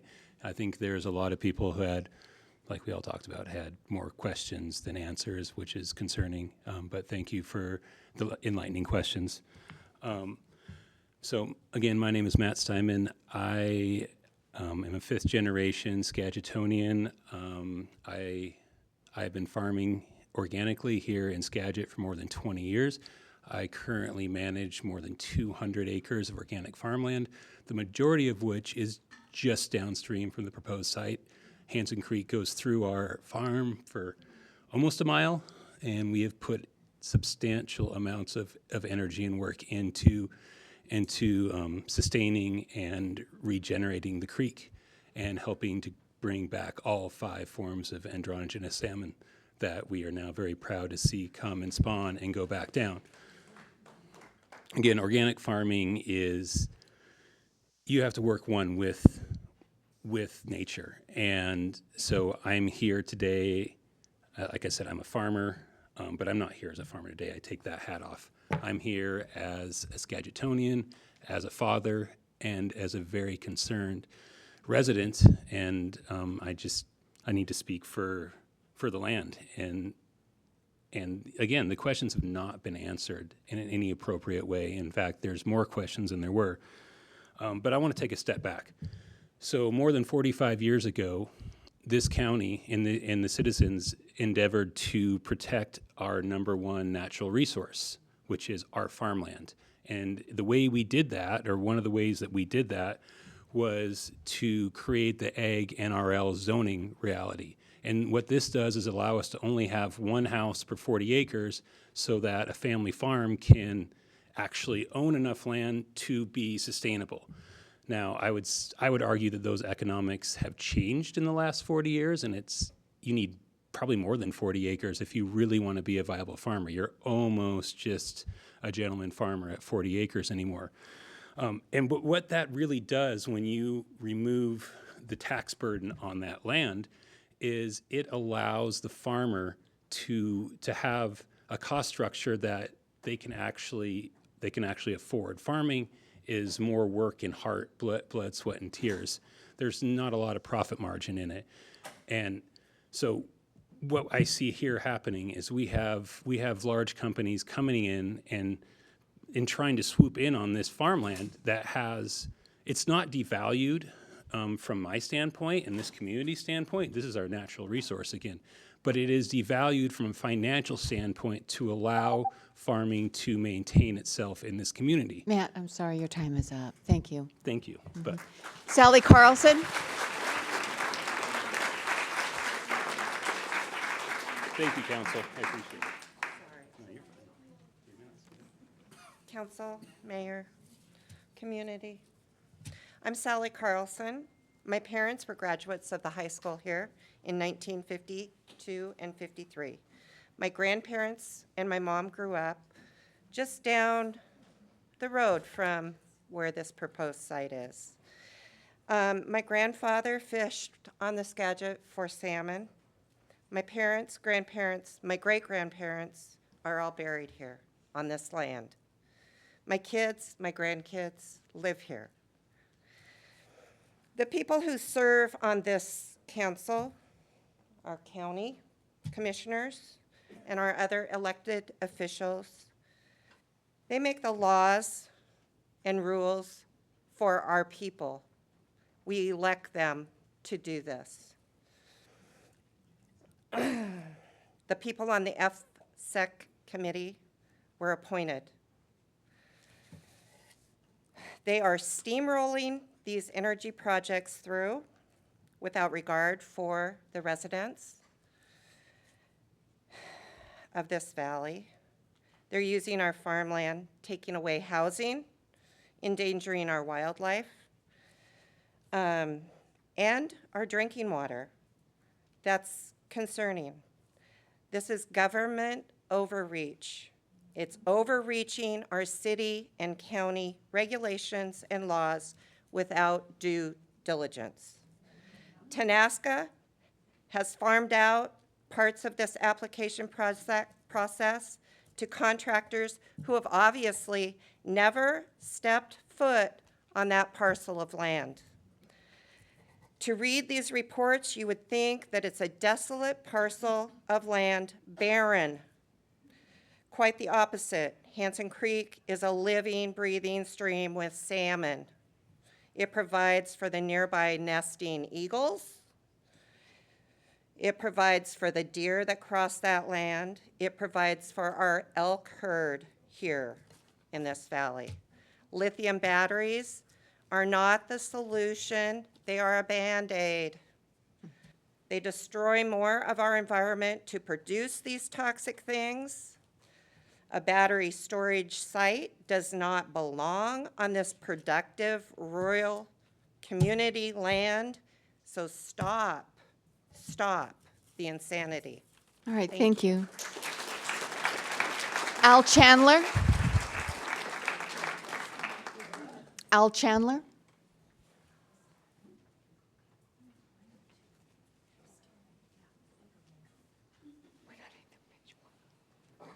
Thank you all. Al Chandler, currently property owner in Sedro-Woolley and a business owner. And I agree with all of you, and I ask the city to do what they can to stop this before it gets crazy and somebody gets hurt. And I'll pass my time to people who have better things to say. Thank you.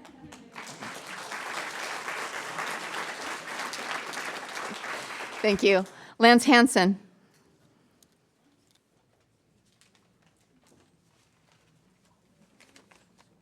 So we're a local farming family. We've been around on Burmaster Road, which is the next road over, since the 1940s. We've owned the farm there. It's less than 2 miles from this site. My biggest issue is the loss of farmland. This is the last true agricultural county north of Olympia. And we have a history of farming in this area, and farms protect open space and human sustenance by producing the food that you eat. Without farms, you lose basic human survival and food security. Also, grown local is an important aspect that will be lost if farmland continues to be lost to projects like this. Farms protect open space for wildlife. Elk and deer roam this area. I actually just saw 3 black-tailed deer out there 2 weeks ago, driving to my parents' house. It's a lie that this place has not been farmed. Hay is made there annually, and the previous owner had a horse farm. I drove by twice a day by this place my whole life. So farmland is already threatened by growth, development, and industry, and you cannot replace it once it is gone. We must protect what little is left from development, as it is a finite resource. There is also the loss of income and local jobs from losing farmland over time. It's a huge part of the Skagit County economy. I do not support this project, and it's obviously the whole community is against it, as well as the local Farm Bureau. I'm on the Skagit County Farm Bureau board, and we're against this project because of the loss of farmland. We cannot allow this to happen, to lose more farmland in this county. Also, how can you call this a green energy project? It's only energy storage, not actually greenly producing energy. So to me, that's kind of a misnomer. So basically, I don't want the loss of farmland as important to me. So. All right, thank you. Pam Nelson.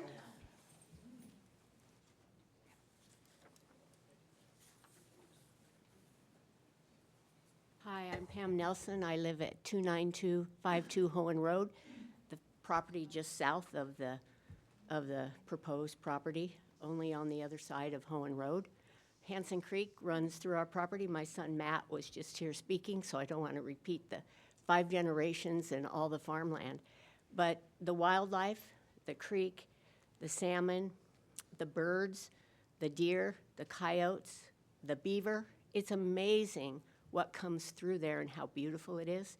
And we live there. We could live anywhere. We live there because it's beautiful, it's quiet, it's private, and no one wants that to be interrupted or taken away from us. Our family also owns Foothills Toyota and Honda Burlington. So I'm well aware of the lithium industry in the car business as well. It's very controversial. Automotive news comes out once a week. Just this week, a dealership burned down in San Diego because of a lithium battery fire they couldn't put out. I think lithium batteries, at least within the auto industry, are going to disappear within the next 15, 20 years. It's a very competitive market, and these companies that come in, and with all due respect, you all have a job to do, but it's all for profit. And where do you think they're going to get the return? Selling that energy, selling that, and who's going to buy it? Us? Does that mean our energy bills go up? Talk about insurance. Talk to your insurance agent. If there's a fire, are they going to pay your claim if you have damage? Maybe, but in the future, will they cancel you or raise your rates? So insurance is a huge issue. Safety is bigger than I think they even know. And I really appreciate the council for all your questions. They were wonderful. We're all with you, and I think we should continue to be very vocal. All right, thank you. Here.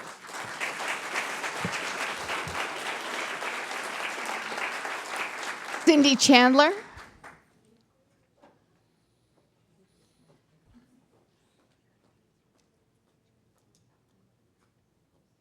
Hi, I'm Cindy Chandler. My husband is Al Chandler. We own a business in Sedro-Woolley. We also own a farm and another piece of property with my son and his fiancée. And that property we just purchased last fall. That property is probably within 400 yards of this proposed facility. They're a young couple that are getting married later this month, planned on starting a family, building a house, and having the whole spiel of living and growing in Sedro-Woolley. Now we're looking at the possibility of, if this plant goes through, anything toxic or anything that happens, they wouldn't want to live there. And I used to have a game with my kids called What If? They would want to do something, and I'd say, okay, but what if this happens? Is it worth it? They always wanted to hold the Roman candles at 4th of July. And I said, okay, what if you, Austin, who wants to be a baseball player, blows off a finger? Or you, Daniel, that is a musician, blows off a finger? Was it worth it? What if? And that's the what if here. You say that it's not going to happen, it shouldn't happen, but what if it does?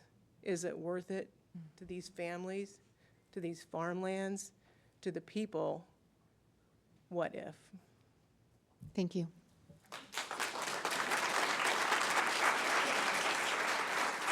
Ivy Mosier?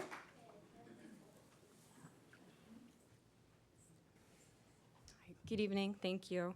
My name's Ivy Mosier. I do not live here as a full-time resident. I am Al and Cindy's granddaughter.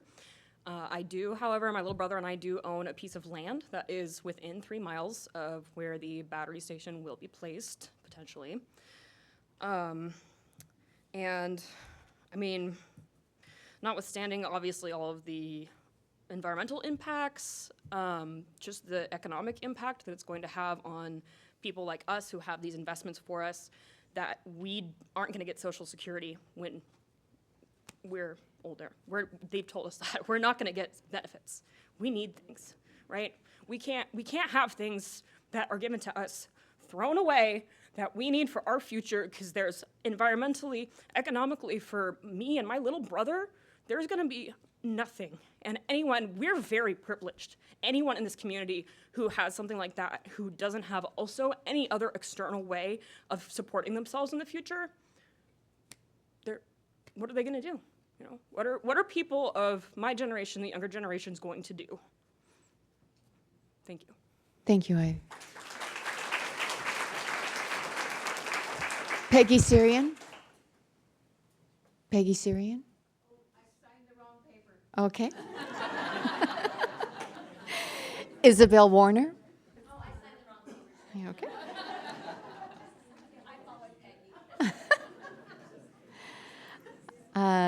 Zivi, is that right?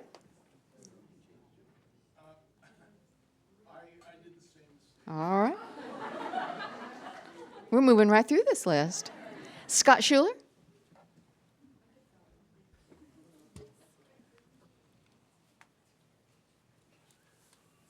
Good evening. Thank you for allowing me to speak. My name is Scott Schuyler.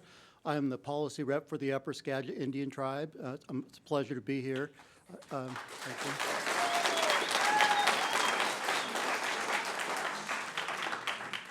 I wrote many of the concerns that the tribe has with this project down, but everybody articulated them so well. I have to just say that we're in concurrence with most of what was said here tonight. But I will share a little bit of our history here. We've been working on the Skagit River watershed recovery for the last 50 years. We've invested millions of dollars on salmon recovery and projects that we've partnered with the county, local communities, various groups, and we've done a phenomenal job working with folks on Hansen Creek for the last 40 years, and the system is recovering. The salmon are coming back, like many folks have said here. It's utilized by many species of wildlife, and this is about risk assessment, and risk assessment must be done by individuals here. And the tribe looks at this project as there's no guarantees that there will be no environmental degradation down the road or no accident or anything that will adversely impact the progress we've made. And so from our lens, we look at it, is there a benefit for the community? It's very dubious at best after hearing what was said tonight. Is it beneficial to salmon? Absolutely not. Is it beneficial to wildlife? Absolutely not. Is it beneficial to our culture? Absolutely not. So the list of positive things that could potentially be gained by moving forward with this project are virtually non-existent at this point. And so the council will be working to develop a letter of opposition and to send to the state of Washington and all the permitting agencies. You know, even though the project may have permit regulation compliance, that does not avert the risk to the community and to the natural resources that are so important to everyone here. So again, thank you for your time. Thank you, Scott.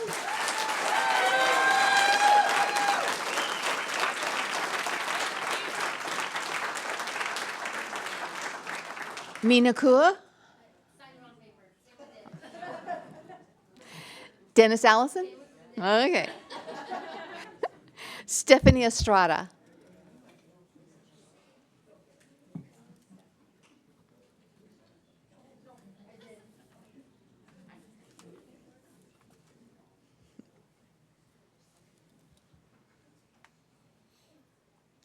Thank you for hearing what I have to say tonight. I am Stephanie Estrada. We live within probably 400 feet of the substation. Now, you were talking about, okay, if there is an accident, the toxicity that comes from that, we have to evacuate. A letter that we received if you live within a mile, you have 3 minutes to get out. You can't get everything together in 3 minutes. And we want to sell our home, nobody's going to want to buy unless you want to buy. And are you going to pay us what it's worth? I'm sorry, I'm trying to be respectful, but we don't want you here.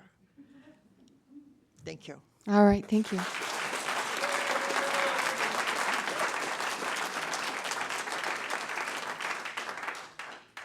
Commissioner Wiesen?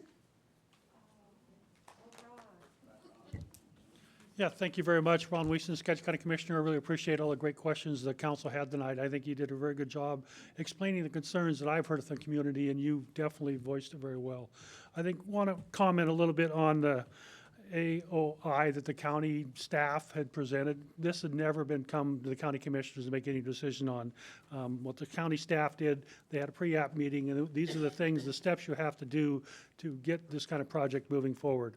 And the staff called it a major utility, which would have a hearing examiner special use permit process, and so that'd have public comment and all these issues going forward. So it's not that the county commissioners voted to say, yes, you can move forward. These are just the steps you would have to take before a permit would be issued at the county level. But because they're going through the FSAC system, my understanding, the county has absolutely no say on what's going on because they're doing the regulations and so forth. And I think some of the good questions were brought up about the funding. You spend $250 million. Where's the payback on it? Obviously, you buy low and you sell back high. That's how the process works. So somebody's going to make that extra money, and I don't see any way except the ratepayers are going to have to make that up.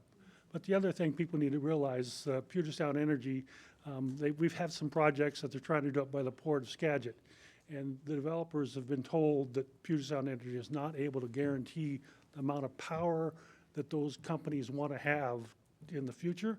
So there is definitely an issue with the grid in our area here because of the draw that is coming in. And the grid is very complicated to hook together, but there are just so many substations where they can hook in. The county commissioners came out with a letter talking about how we don't believe this is a proper site for this location, and we definitely thank you very much for having the meeting here, but we definitely, county commissioners, do not believe this is a location we should do this. Yeah. So thank you. Thank you, Commissioner.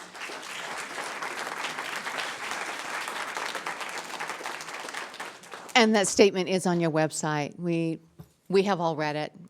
And it's also included in our packet. So thank you very much. Powerful words. We appreciate it. Kimberly Osterhout.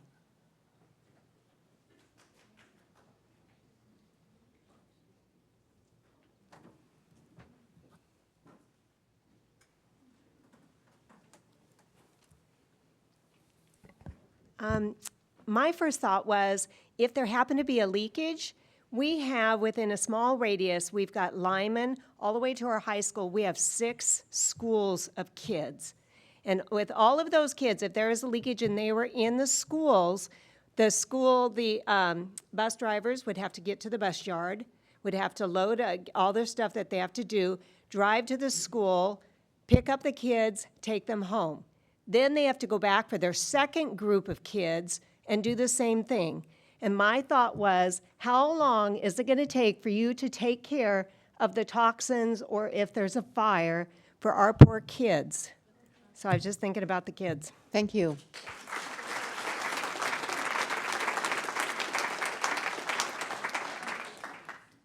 Dwayne Gish.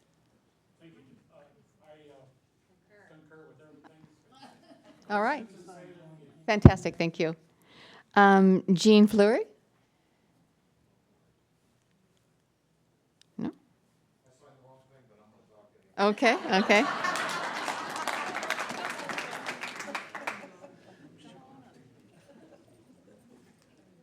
I just wondered one question about the safety of it. If somebody drove by that thing in a high-powered rifle and shot it, what happens then? I mean, we have stuff like they've attacked some of the power stations. It's happened. If somebody drove by one of those places and shot it, does it catch fire that could take out the HVAC system, and it could take out the response system? Anything could happen. So, you know, some kids could get drunk and go by there and think it's fun to shoot the thing. I mean, what could possibly happen? And I read one deal where they were talking about this company, I believe it was their company, they asked about the security about it. And the security about it, they said that they were going to put a 6-foot cyclone fence and razor wire. I mean, that doesn't stop anybody from going in there and causing problems. I just don't understand why there isn't more security involved besides the other problems that I see. Anyways, that's all I wanted to ask these people about that. All right, thank you.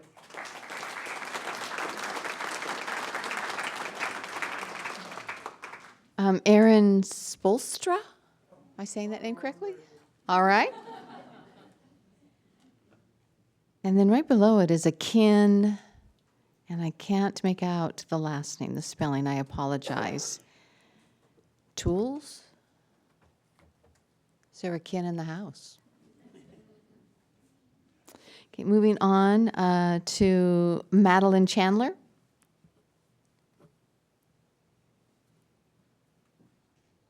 I'm sorry, Marilyn Chandler. My apologies, Marilyn. This is ironic. I'm sitting next to the Chandlers. I've never met them. We're not related, so good way to meet your neighbors. I'm Marilyn Chandler, and I have lived within 1 mile of the proposed Minkler Road site for 39 years with my husband, Gerald. Both sides of my family, my mother's and father's side, have centennial farms in Sedro-Woolley. That's over 100 years, and I also was born in Sedro-Woolley. I expressed my opinion to oppose the project due to its close proximity to so many citizens. I believe this project does not belong in a residential community. The proposed Minkler Road site is not a good location for the battery energy storage system. I feel it lacks concern for public safety. After reading up on the possible failures and human risk of exposure to toxic chemicals due to a fire or thermal runaway, they are not taking into account the need to evacuate so many people. We must prevent this from occurring near our sensitive zones, protecting our children and schools and neighborhoods. Our natural resources, the future of Hansen Creek, and depending on wind direction, the possibility of contaminating Judy Reservoir, which serves countless PUD customers. I ask that you find a different location. This is not the right place in the heart of our community. The future quality of life for Sedro-Woolley residents could be in jeopardy, a risk no one should be taking a gamble on. I would hope that our generation could stand up and fight for this town with a hyphen, just as those before us became famous for standing up against the nuclear power plant. We need to fight again for Sedro-Woolley. Our future generations depend on us. Thank you. What I have gotten out of this meeting is, how are they going to monitor in a snowstorm in 16 degrees when it's snowing sideways in the middle of the night?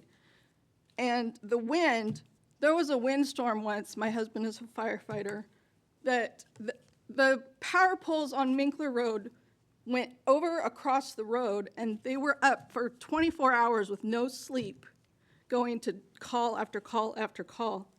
So the wind, we get a lot of bad windstorms, and that's one problem. So thank you.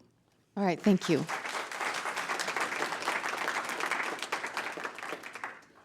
Is it Riley Fleury? Is that correct? Yes?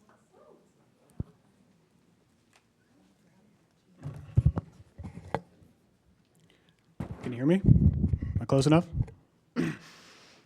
First off, I want to thank the council for their questions. You asked a lot of questions I think everyone here has been wanting to know, so I thank you for that. Again, my name is Riley Fleury. Heard a lot of your concerns here voiced tonight, and I'm curious if the company will be adhering to the will of the people, or if they are just going to go ahead and do whatever they want despite our concerns. They've already shown us that they don't care about following Skagit County land use policy. They just want to go ahead and do it. But aside from that, it seems like we're being used as guinea pigs here, and I don't really like that, especially since we have all this precious farmland that we need to protect. And I see no considerations from the company on other risks like earthquakes. As some of you may know, we have at least two active fault lines that run right through Skagit County. What happens when we have an earthquake and these things leak, and they leak into our water table? I just don't see the benefit of having 4 hours of extra power and then the offset of, poisoning our water table. That doesn't make any sense to me. So despite your claims of renewable energy and a cleaner environment, it appears you're willing to risk irreparable damage to our local environment and ecosystems. And while you guys go safely back to wherever it is you live, the people of Skagit County are left with what I see as a ticking time bomb, and that is threatening our land, our water, and our people. So as a resident of Skagit County, I demand that this company stop this reckless project in our county. And if you and Inslee want this so badly, you can build it in your own backyards. We do not want it here, and we do not consent. Thank you. Jenna Freibel.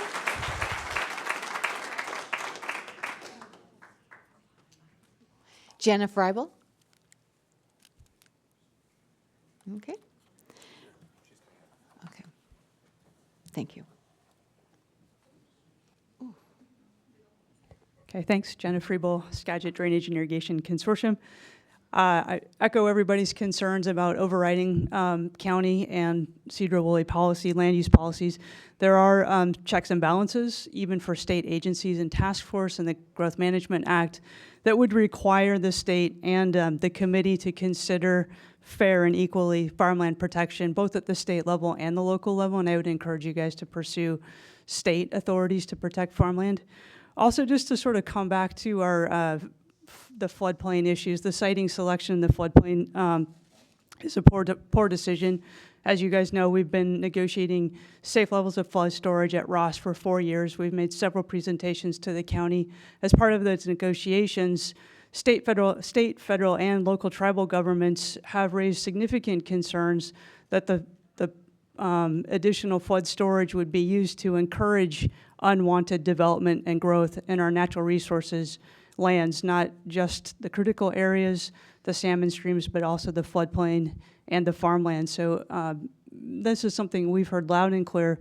We've made numerous promises publicly that the purpose of the flood storage is to protect current development that's in the floodplain and absolutely not encourage new growth.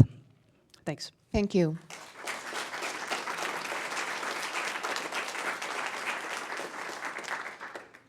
Zindra Nelson?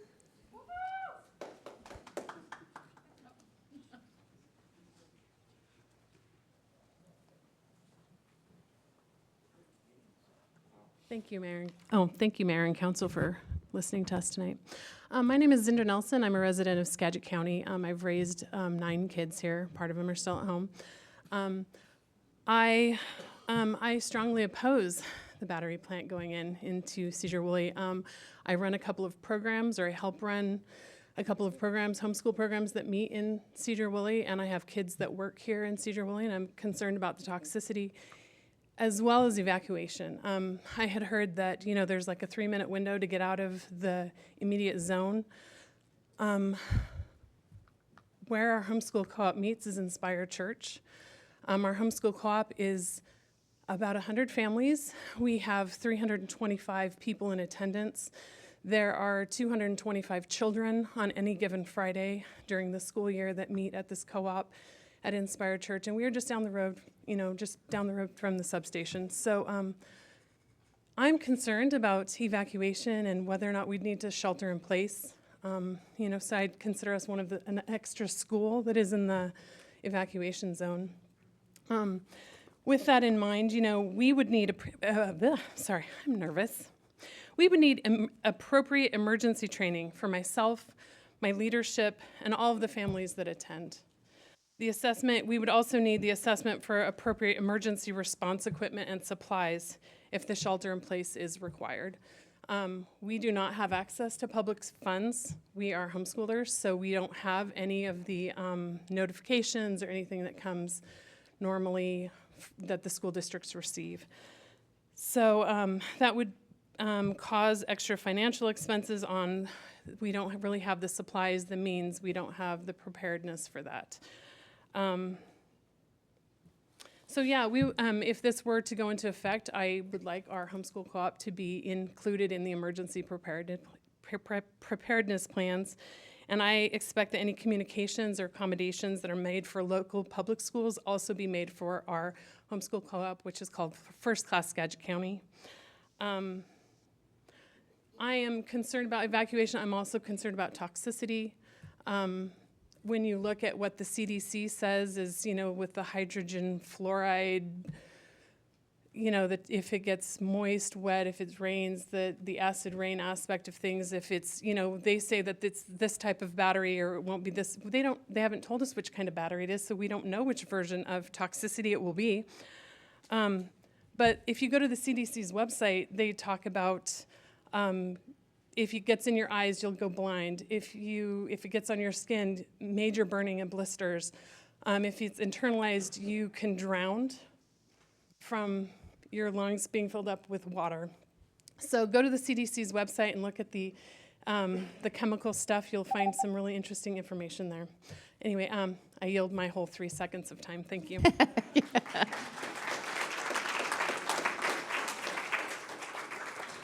Eddie Spolstra?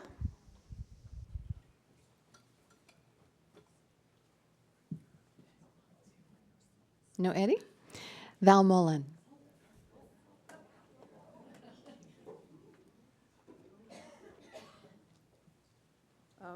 Val Mullen from Sedro-Woolley. I have a question for the council and for Tenaska. First of all, if there's a potential fire would be restricted to one building, why do you need to hose down adjacent buildings to keep them from getting hot? And some of the research that I've done, similar proposals in King County have stirred local opposition. None of these projects have actually occurred within the Everett, Seattle, or Tacoma area. This project is the first time the company has applied to a state agency, FSEC, which can preempt local land use laws. Lithium batteries may be considered green energy, but this is just a myth. The mining, the processing, and disposing of lithium and cobalt carry heavy environmental and human costs. The extraction of lithium takes about 21 million liters of water per day, diverting it away from local agriculture and communities. The mining process itself leads to soil contamination, water and air pollution, and destruction of ecosystems. Production of the batteries themselves requires heavy energy input. Most of that energy is being supplied by fossil fuels. Producing a lithium battery weighing 1,100 pounds for a car emits 70% more CO2 than producing a conventional car. Most cobalt mining occurs in the Congo, where child labor and unsafe working practices are rife. It costs more to recycle the lithium battery than to mine more lithium, so 95% of lithium batteries go to waste. The list of stakeholders in the application includes the tribes, the county commissioners, the Port of Skagit County, the landowner, Puget Sound Energy, and the State Department of Archaeology. Curiously, the stakeholders do not include the community that's affected by the project. At the recent public hearing, Tenaska stated their intent to tweak the project based on public input. If they really wanted public input, why not include the public as stakeholders in their original application? Thank you. Thank you. Brad Anderson?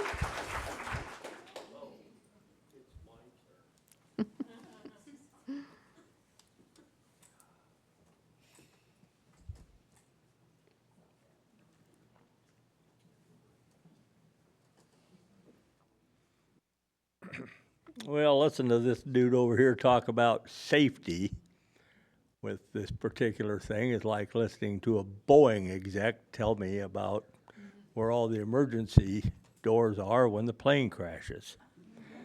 But anyway, what I would like to speak, I have a family member who is on one of the head boards for the Hanford nuclear plant.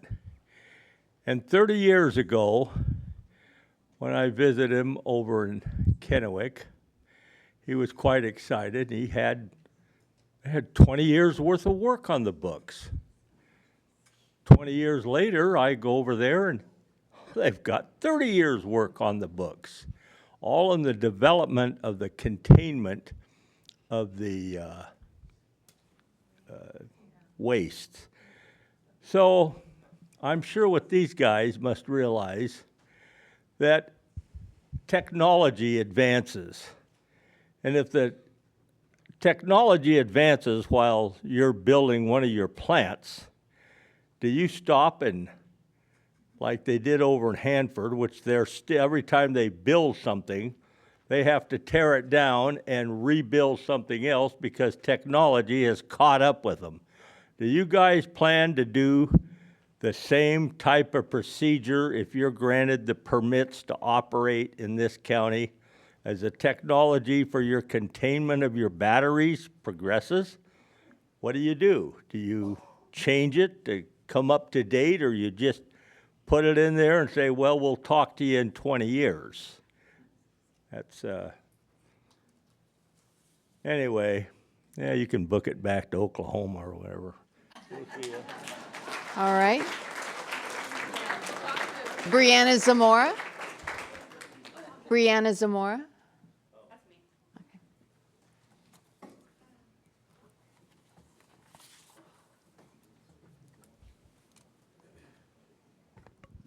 So I had to change my thing a little bit because I wanted to address one of the things that was said. Before I go into my spiel, I wanted to bring up the comment that was made from over here about no best fire incidents in the last 5 years. Just a quick Google search, and I found 2 independent studies done. That was just really quick. And best fires have trended steadily from 2020. Just in 2023, there was 15 per the study. I'll post the links with all the charts on the Facebook group for everybody. Let's see. So I've lived in Skagit County my entire life of 33 years. I've been a Sedro-Woolley resident for over 15 years. I've worked construction locally in the laborers union for over a decade, mostly in the oil and gas industry, particularly focused in OSHA industrial safety regulations and also on public projects like the Skagit River Bridge collapse. I'm an avid fisherman and outdoorsman while simultaneously respecting and admiring all the wildlife as well as the environment. All of my friends and neighbors hunt and gather their own food from the earth. We all have orchards or gardens, cattle, chickens, horses, and various other plants and animals that we water from our wells. I'm wholeheartedly opposed to this project. And just because some of mine and other union leaders have spoken in favor of the BEST project in the past here, as they will always do to support their wallets, that does not mean it's the right thing. This project will not significantly impact our union membership as a whole. It will not create local substantial jobs. The project is temporary, and after the facility is completely unmanned after completion. The facility itself will have a significant detrimental impact upon our community just from basic day-to-day operations. And Lord knows a flood, which can easily happen since location is in a floodplain, result in a catastrophic failure will impact our community and ecosystem for life, especially Hanson's Creek, which has been talked about a lot, and the Skagit River, which is the only Puget Sound river system with all 5 Pacific salmon species. Importantly, the Skagit River has 3 salmonoid species listed as threatened under the Endangered Species Act: bull trout, steelhead, and the largest remaining runs of threatened Puget Sound Chinook salmon, which are the key prey species for our endangered Puget Sound orcas. I am a human being before I am my job title. I will always put human life, my family, safety, and the community first before the size of my wallet. I urge everyone involved to do the same. Thank you. Thank you.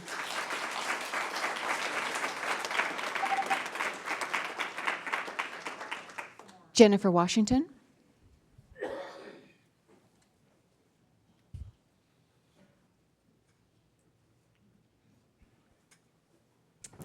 First, I'd like to say thank you to you, Mayor, and the City Council. My name is Jennifer Washington, and I'm the chairman of the Upper Skagit Tribe. Scott Schuyler has already spoke. I concur with a lot that has been said here, and mainly I just wanted to come and say that the Upper Skagit Tribe stands with the city of Sedro-Woolley.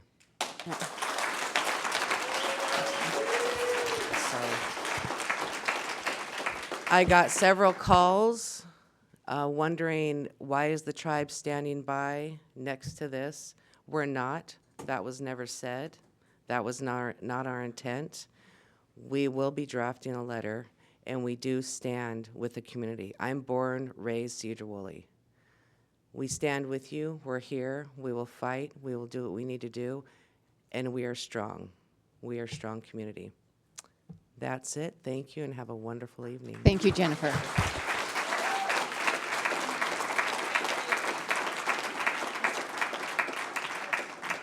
Kevin Dykstra.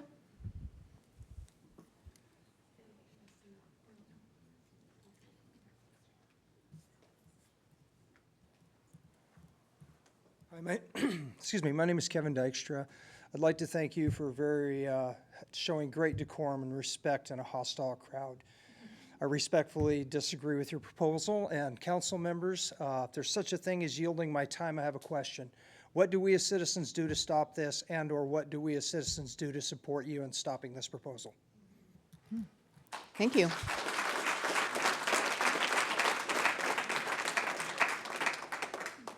Your very presence here today is very supportive. I'm sorry?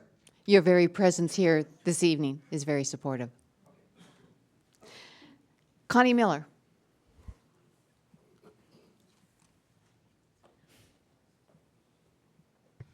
Madam Mayor and City Council members, I wanted to first say thank you so much for being our voice tonight. We have not, as citizens, had an opportunity to ask these questions that you have asked on our behalf, and you did a really outstanding job. They were so many of the questions I've been concerned about, and of course our community has been concerned about as well. So we greatly appreciate that. I also want to thank you for allowing us to be here in your study session during a public forum. Again, it gives the community a voice and a way for us to be able to not only understand what's going on, but for you to see as well how passionately we all are concerned about this task. And I want to reiterate just what the previous speaker had said. I would like to encourage each of you with your capacity as community leaders and leaders here in Sedro-Woolley to see if there's a way that you can communicate with the folks you've been dealing with at Puget Sound Energy to see what is happening with the disparity of information that you've received in reporting directly from them about the grid versus what we're hearing from this organization here tonight. I would be, as a citizen, very interested in the results of those questions that you might want to inquire with Puget Sound Energy. And again, I would also like to know if there's anything that you might recommend that we as citizens do, either through continuing to work with the City Council or on our own to try to appeal to FSEC or whatever organization at the state level are really making the decisions that affect our local community. If there's anything that you might have as a resource for us, as you can see, we are highly motivated and very passionate. We would be very willing to cooperate with you on that behalf. Thank you. Thank you.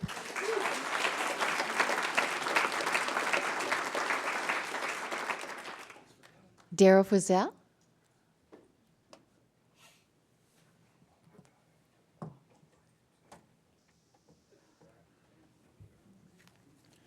Good evening. My name is Darrell Fussell. I'm a retired CEO of a tech company. I'm a resident of Skagit County. And before I start, I'd like to commend Commissioner Browning. Where are you?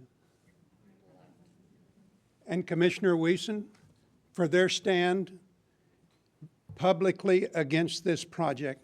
Also, this council. This is very important. I have a recommendation. As a CEO, I sat here and I listened to everything that's said.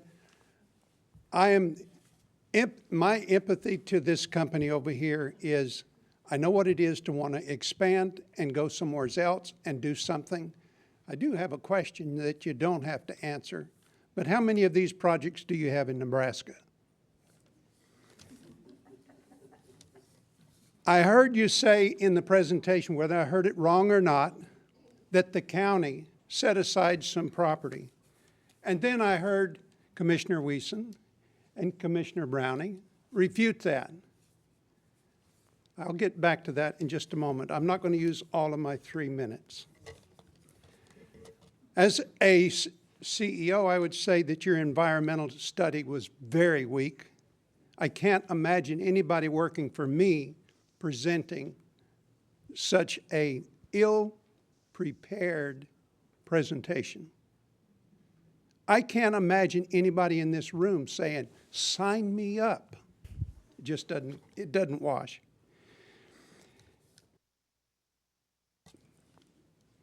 Riley spoke about earthquakes. Great point. Nothing was said by you about the earthquakes. But I have something to say for the fire departments. How much money are you going to pay in advance to the fire department? You heard that they're volunteer. That you're going to use to prepare them in equipment, not just education. They don't need to sit through an hour's worth of seminar. They're going to need money for equipment to fight whatever we don't know is coming. That wasn't mentioned here tonight. So you wouldn't get my vote is what I'm saying. Now, everybody in this room remembers the national political move that was made. Let's just pass this so that we can see what's in it. Not in Sedro-Woolley. Not in Skagit County. We believe what Reagan said. Trust, but verify. I have two recommendations for everybody in this room. But before I give that, under the power of my constitutional right and free speech, I'm going to ask a show of hands of everybody that's opposed to this project in Skagit County. I only did that for you people over here. Here's my recommendation. As county residents, we don't know anybody in Olympia that we can get on the phone and say, stop this. We're not in favor of it. But get a hold of your council people, not just tonight, tomorrow, and all the way till Friday and all next week. And you've got two commissioners in this room. If they don't know who to call in Olympia, they know that they can call somebody, that they can make your voice heard in Olympia. Talk to them, they're here. I heard over and over again tonight, the same word over and over again. So here's my recommendation to you. The same word that I heard up here. Fight, fight, fight.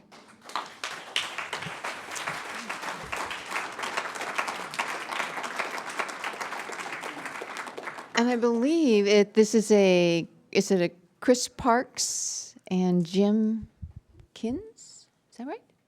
Or is that a mistake?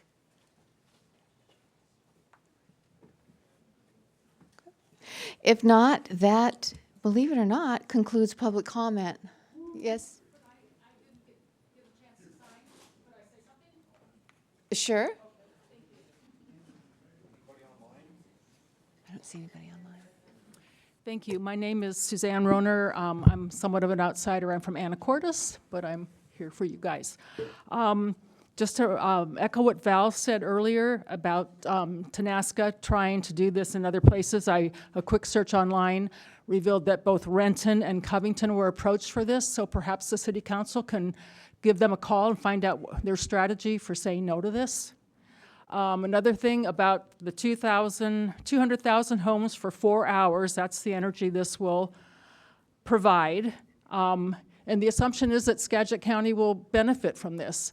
In a true emergency, it would go to hospitals and other emergency areas. But remember, 2 years ago, Puget Sound Energy replaced every electrical meter in this county with a two-way system so that they can shut your energy off without even showing up at your home. So if we think we're going to get some of that energy in a true emergency, I think we're deluded. And then also the slide on the decommission of the facility, and quote, current land use is preserved after the life of the project. So since this is ag NRL land, my assumption is that land will be tractor ready to put seed in it when they're done with this project. I'm hoping that's what they mean when they say it will be returned to the present use. And then I just want to also mention, I was at the first meeting, and several people mentioned that they had no notice or very short notice. And then after the meeting, we were told if we wanted to make public comment, that would be part of the record. We had until, I think, 9 o'clock that night to do it. And I thought that was a little bit short notice and a little bit disingenuous. And then the last thing, where's that?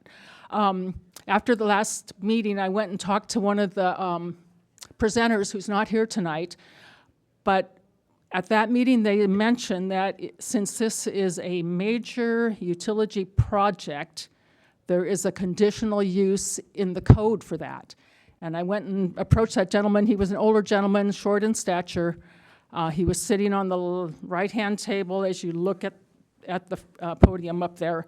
I can't remember his name, but I asked him, where do I find that definition? And he didn't tell me, but he said that the Planning Commission suggested it be called or be determined to be a major utility project so it could have the conditional use exemption. And so that made me wonder what in the hell's going on.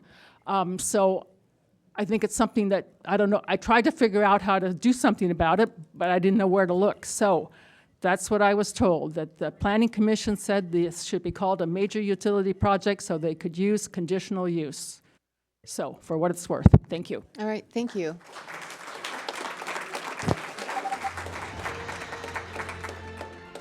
Yes? Can I have 1 minute?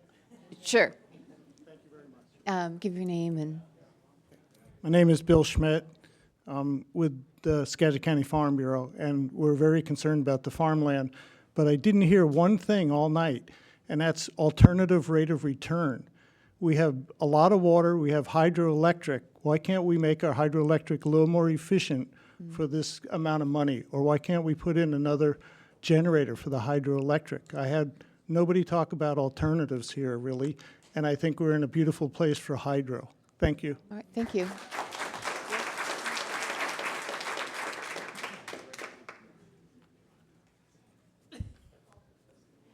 Hi, I'm Malin Hall, Port of Skagit, and District 3. And we heard this presentation about 6 weeks ago, and all 3 commissioners at the Port of Skagit are not in favor of this. And we had a power meeting yesterday to discuss it even deeper. And the position of PSC is a little wrong for what they presented to you. It depends on which substation you're talking about. There is a shortage of power in Skagit County. It's just not in Sedro-Woolley yet. So anyway, but I just wanted to express, I really appreciate Val Mullen's presentation because many people don't consider the CO2 made over there is still CO2 we put up with over here. And all those railroad cars that go by every day are going to China and they're making CO2, and that's how these batteries are going to be made. So anyway, but just to let you know, Port of Skagit is not in support of this project. Thank you.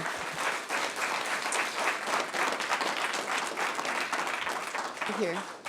Is there anybody online that wishes to speak? I thought I saw a Garrett Shostad. Is that correct?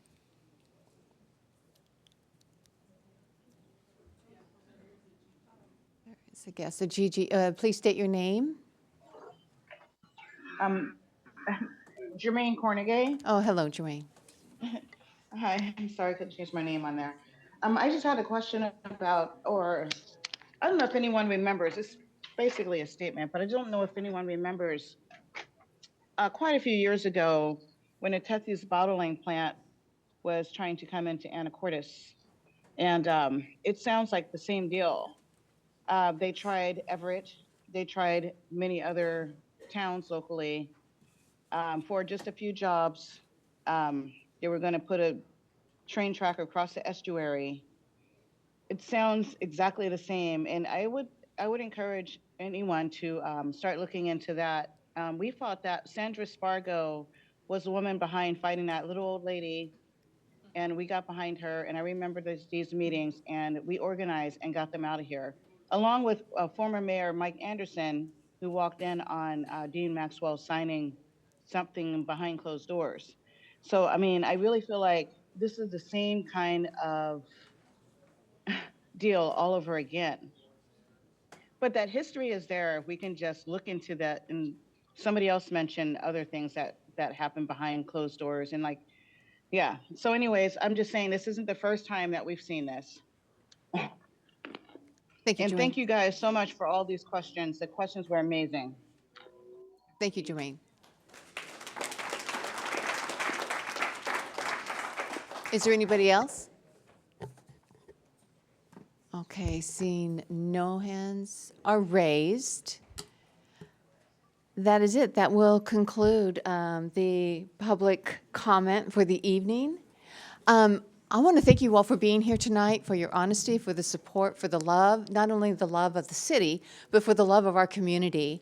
And just want to state again that this is, this isn't anything that we had brought forth. We don't really have a say-so in, the council doesn't have a say-so in what any of these developers or utility agencies would like to do. But we can stand with you in writing the letters, and we are going to do that. That is our intention. We're going to put together a letter, and we're going to submit it just as the tribe is intending to do. So thank you again so much for being here tonight, and have a good evening. Safe evening. Okay, and City Council, I am getting ready to adjourn, but just a reminder, we do have a closed session, and it won't take long. Are we just going to move housing, all of that to? Oh my gosh, I think this would take way too long. I'm sorry. To close that, yeah. Hello there. I almost got up and spoke, and then I thought everybody said everything. Yeah, they did, didn't they? You guys know. Yeah, they were, weren't they? Yeah. Yeah. Plus all the people back here. Uh-huh. Oh, thank you. Thank you. Okay.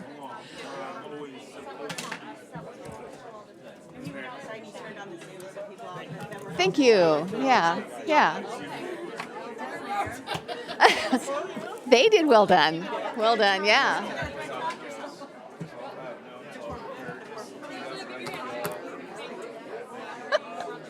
I know, Judy. I will hear you.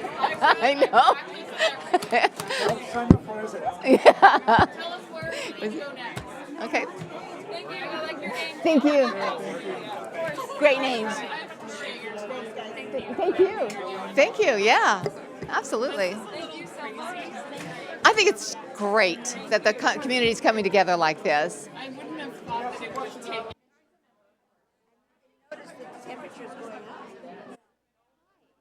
Thank you, you as well. Hey, I wanted to ask you, I got your membership, of course, for SCREW, so thank you. Did you get a book, the Anti-Communist Manifesto book? No. Okay, I will need to get one for you. We're doing that as a book club. It's a fabulous book, and everyone that signed up in 2024 gets one as a thank you. So I'll make sure that I have to order a couple more. I'll make sure. Okay. Okay. Well, you have my number. I do. Thank you, Riley. Appreciate it.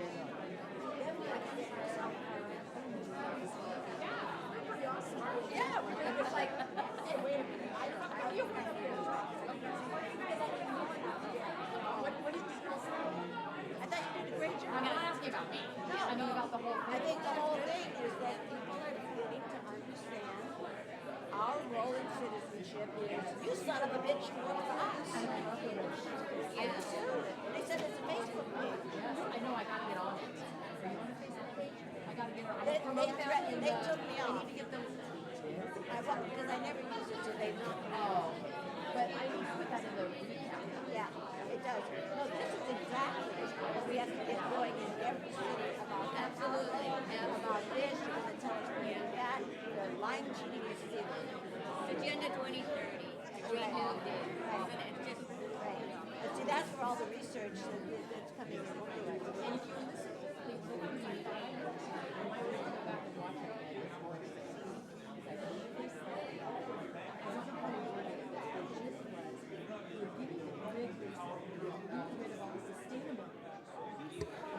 Okay, I'm going to say we are adjourned, but we do have closed session, so we'll move to the back here.